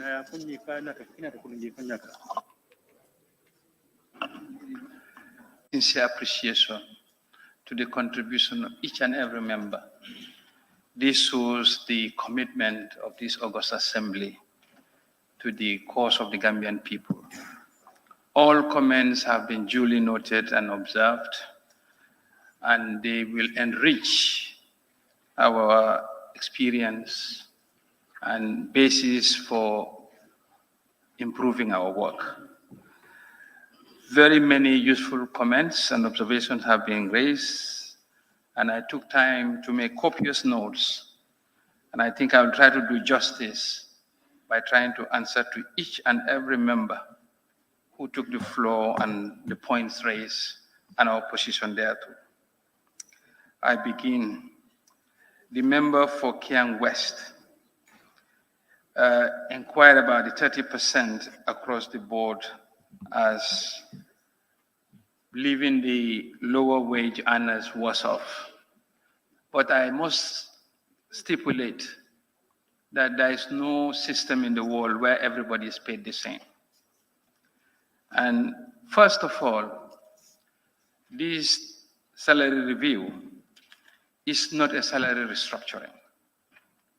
And to try for us as a Ministry of Finance to input the necessary justice as is expected would mean we are going to outstep our boundary. There is an ongoing civil service reform, and to that extent, a new ministry has been created, whose core competence is the administration of the civil service, and they have already and have worked on a revamp of the public service. So this cannot be addressed by just a simple salary increase of across the board, but rather is going to be a wholesale change. And before we get to this, there were a lot of bases we looked at as a ministry. We knew that the civil service reform is pending, not yet finalized. And the question we had was, do we proceed and raise the tide for everybody, or we wait until the reform is done? But we can no longer wait. The pain and the suffering of the Gambian people has been very acute. Cognizance of that, we took this step in line with the executive directives, and this was duly cleared by cabinet. That being the case, this is not the only augmentation of the civil service that this government will embark on. Once the civil service reforms are implemented and the economic wherewithal is harnessed, for sure, this government will ensure that every civil servant is paid a living wage. And I'm not saying this for politics. His Excellency, the President himself and the cabinet have always been discussing this, and it's not corridor talk.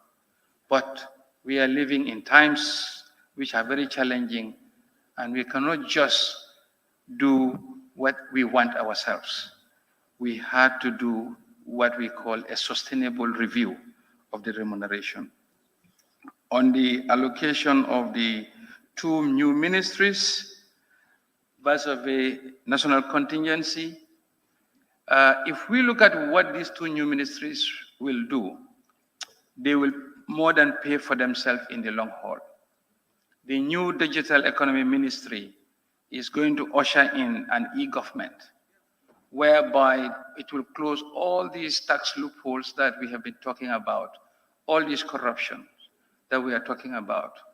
And for your information, when we go digital, government revenue will be collected properly, there will be no discretion, and we will not be accusing any government civil servants of having unfettered access to public resources. So I think that's a worthy cause. It's long overdue. And for the Ministry of Public Service, it's not just the core civil service alone. If you look at government investment in the parastatals, it's more than $3 billion. Today, until very recently, has government ever started receiving dividends from these? Even if we get a return on assets of just 1%, that should have gone on to supplement the core civil service expenditure. So we believe it is wisdom of His Excellency to usher in a new ministry that will look on revamping the entire public service and ensure service delivery. When we come to service delivery, I can inform this August Assembly that as we speak, we currently have more than $630 million worth of funding from the World Bank in the different sectors, both regional and international, both regional and national. But what is happening? The disbursement rate is only 30%. We believe if the delivery component is implemented, once we elevate those disbursement and implementation rate, even by another 30%, we'll see a lot. And this is, again, why we cut or we've not increased sectors like agriculture and electricity sector, because these are awash with funds, more than $200 million for implementation.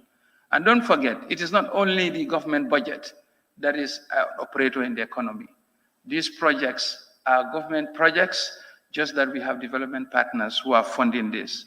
So if we have projects in ministries, government does not need to crowd out investment into those same ministries where we have development partners supporting us.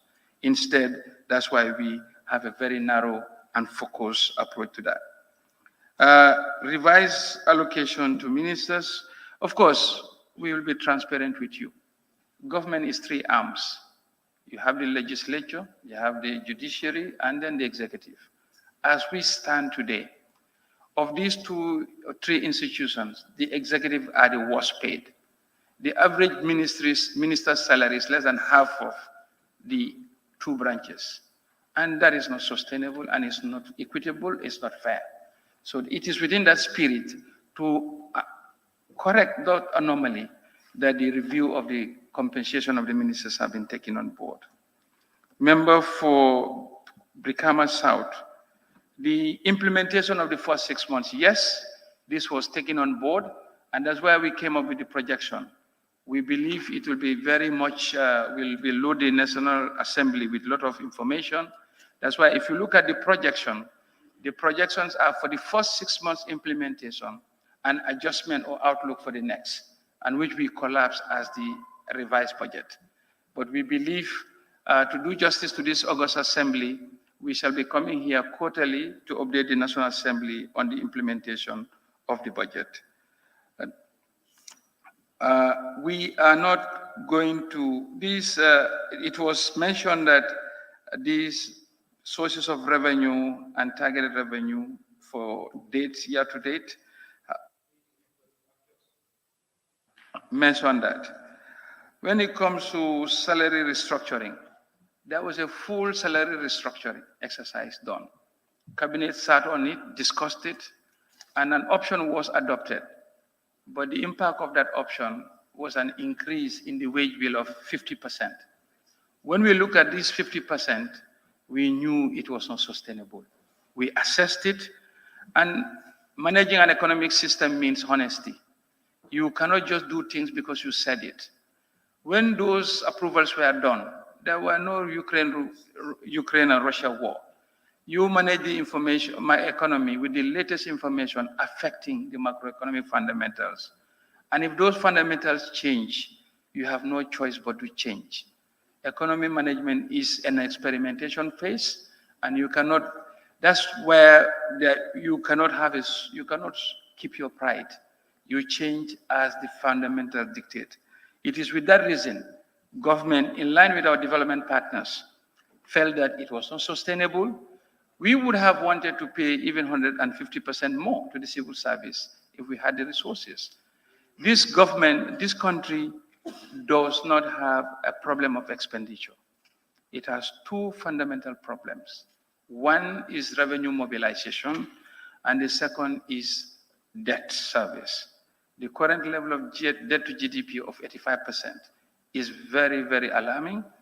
And the revenue mobilization, I'm pleased that Honorable Fofana alluded to a statistics that was published recently. In the whole of Africa, revenue to GDP is 16.7%, but in Gambia it's only 11%. That means we are pulling below the weight of the African continent in terms of mobilizing resources by 42%. Assuming we add that 42% to our GDP, we will not be talking about the things we are talking about. That is why at the ministry, the first course of action we've taken is to look at this very seriously and immediately institute a new directorate to look at mobilizing and strengthening revenue and tax collection. And on those notes, we have started with some low-hanging fruits, as basic as somebody alluded to. Senegambia Bridge, revenue was collected in a haphazard manner. When we went there in the month of May, we insisted it will start in June. June 2022 compared to June 2021 registered an increase of 100%. That it moved from 20 million to 43 million, more than 100%. Imagine we do that in all other sectors. So we are not resting on our laurels. It's a challenge. These are trying times, and the ministry is very cognizant of that. And in so doing, we hereby call on all ST members of this August Assembly to support the government, and let us all be walking the talk. Wherever we see revenue leakage, let's call it out. Let's support the executive to mobilize the resources needed for development. On the issue of, from the member for Bakau, he said it's a time bomb. Of course, any economic system is a time bomb because you are dealing with what you don't know. When this budget was approved last year, nobody foresaw Russia-Ukraine war. Nobody foresaw the number of waves of this COVID-19. Nobody expected the inflation. And again, on inflation, I will inform this August Assembly. Inflation is not only caused by domestic factors. You have import-driven factors. And again, this goes down even to our own exchange rate. We are in an economic system. Whatever happens outside, the US, the UK are dealing with inflation at the highest level in the last 40 years. So if their inflation is at the highest level in 40 years, ours, we don't expect it to be any worse or any better. And for your information, we did a regional review. In the sub-region, apart from the safer zone, where the inflation is subdued because the safer currency is linked to the euro, in our part of West Africa, Gambia has the lowest inflation. We are aware of that. And the budget we have proposed is not inflationary. Effectively, we have cut the total expenditure by 1 billion. That is disinflationary, and we are aware of that.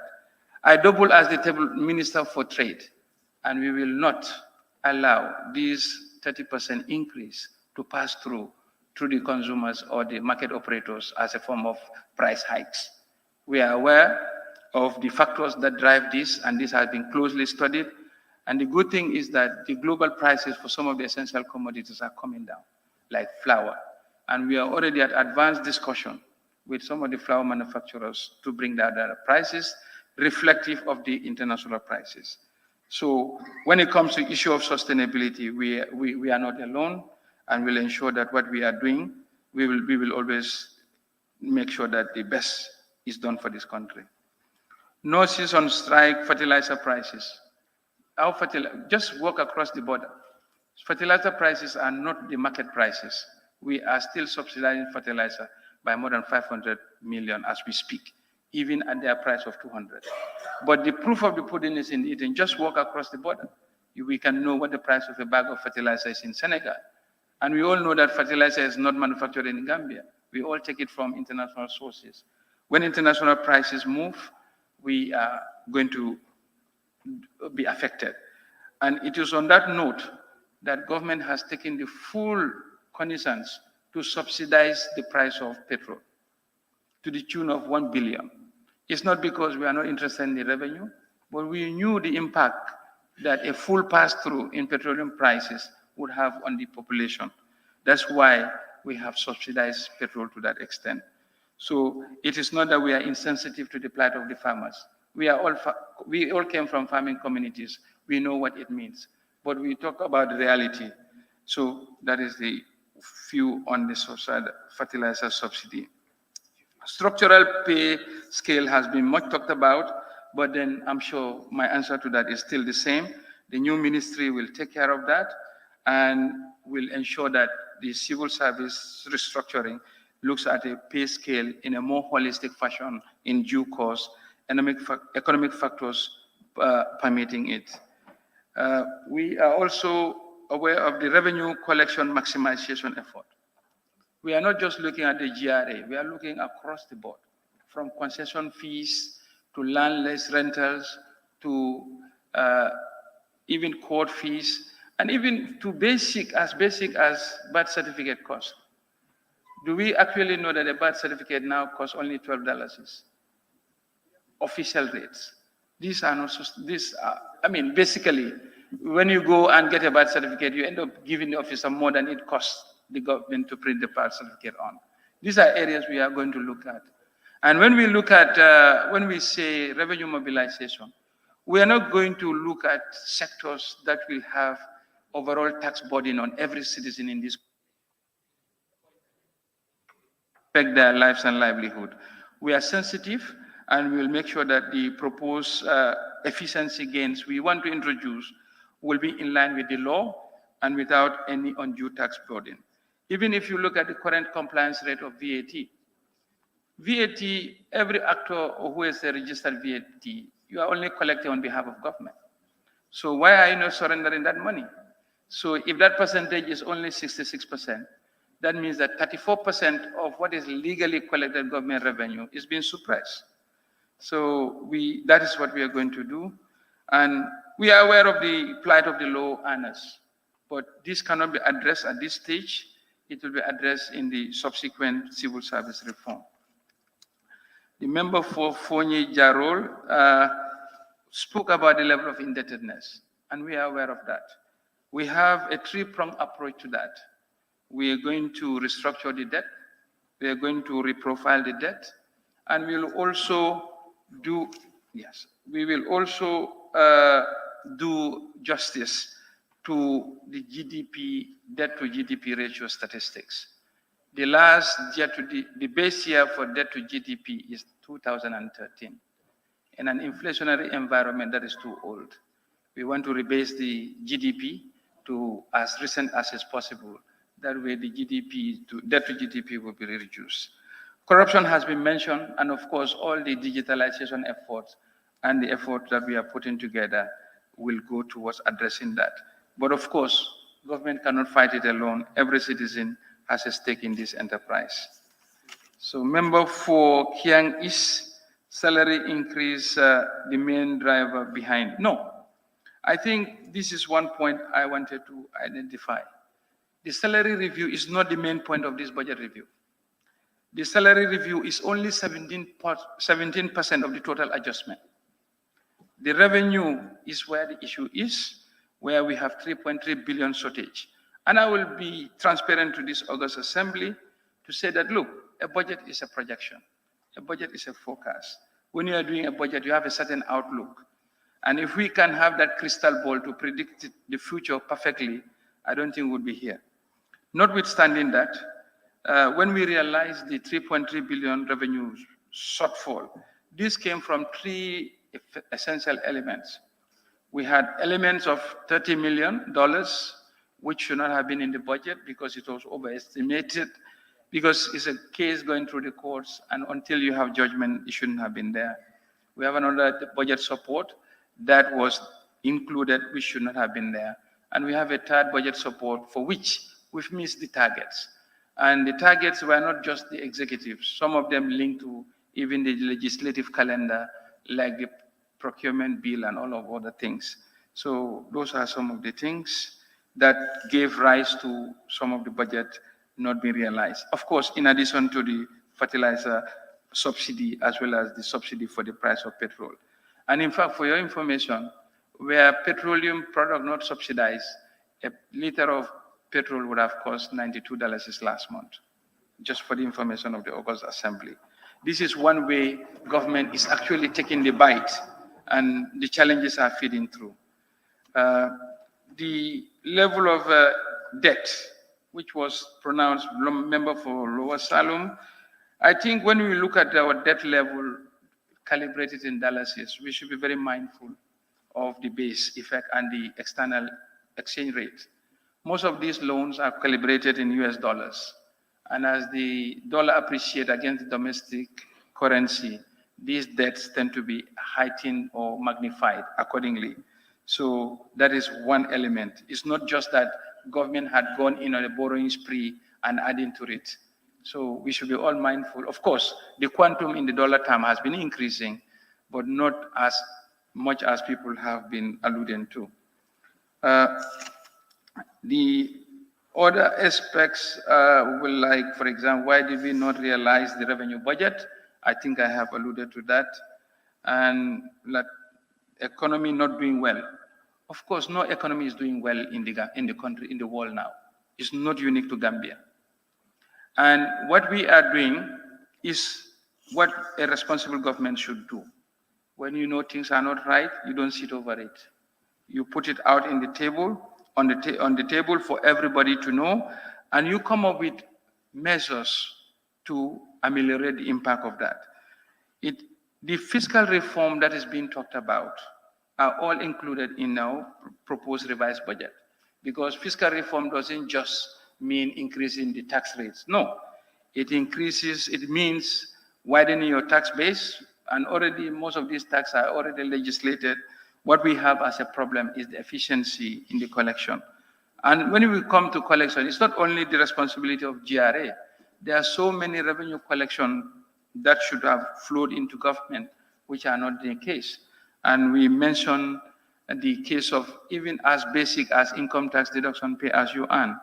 And in the interest of time, when these directorate comments work, the output of their survey to the SOEs in terms of assessing their pay as you earn deductions, as well as remitting of that to the state, we realized that a total amount of 1.5 billion arrears is outstanding. We looked at the telecom sector, we have another $5 million outstanding.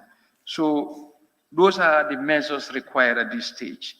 When you are in crisis, everybody calls for austerity, but austerity will only make you go further down south. When you are in crisis, the government policy is appropriate. You go on you do infrastructure expansion, you spend your way out of crisis. This is what the West have done. When they have exhausted both monetary and fiscal policies, they had nowhere to go, but they turned to QE, quantitative easing. This is what you need in a crisis period. And this is what Keynesian economics teach us.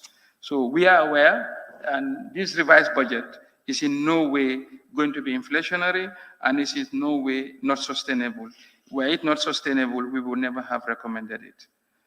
Well, of course, a number of discussions on the civil service reform. The ministry is taking care of that. We want everybody to be paid higher, like it's been alluded to, but unfortunately, the 30% is the sweet spot that is within the fiscally available space that can be sustained. The other element was the no smart policies to, I don't think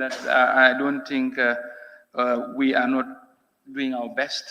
Both myself, my team, and every member of the executive are putting their best foot forward to do what is right for this country. We know it's a tax-dependent country, but there are different ways of addressing that. One way to do so is to broaden the tax base. Two, to ensure what is due to you as a government, you collect that. And the other element from Bintang, Fonyi Bintang, was, for example, the increase in the office of the president. I will make one clear distinction. When we say office of the president, it doesn't just mean the president. The office of the president comprises of following: vice president, state intelligence agencies, national disaster management, and the cabinet office. So when we talk about the president's office, we are not in any way supporting the budget of the president. No, these are agencies that are all reporting to the office of the president, and they are large agencies as such. That is the reason for that. In the interest of some allusion of the lower cadre to be given a higher percentage than the existing senior members of the civil service, if we do that, we will be distorting the pay scale. You will see a situation where the lower cadres will be earning more than the higher cadres. And this cannot be done on an ad hoc basis. Rather, it requires a comprehensive study. And as and when that study can be funded and is ready, it will be done accordingly. The other new ministries, I explained about new ministries. They will, and we are sure, they will pay more. They will more than pay for themselves in the efficiency gain and the revenues to be mobilized. So why was the budget not supported? Why was the budget support not realized? I think I have mentioned that from the member from Brikama North. And your view of the 30% law is, of course, the same as that of the executive. And I thank you all for your contribution. If I miss out any question, I stand to be corrected. Thank you very much. Thank you very much, Honorable Your Excellency Vice President and Honorable Cabinet Ministers. At this juncture, I will want to suspend the sittings.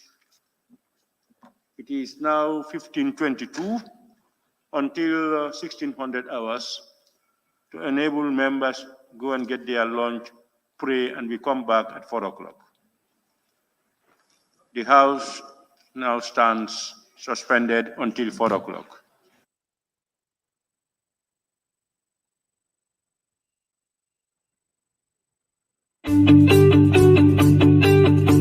If you want to receive monies from UK, Europe, USA, Canada, Switzerland, and the rest of the world, Supersonics Money Transfer has got you covered. With the largest payout network in the Gambia, you can now receive your monies anywhere you are, from Kartong to Koina, with less hassle. Yes! You can receive monies from your family and friends in UK, Europe, USA, Canada, Switzerland, and the rest of the world with our safe, secure, fast, and convenient service that offers you the largest selection of payout locations in the Gambia.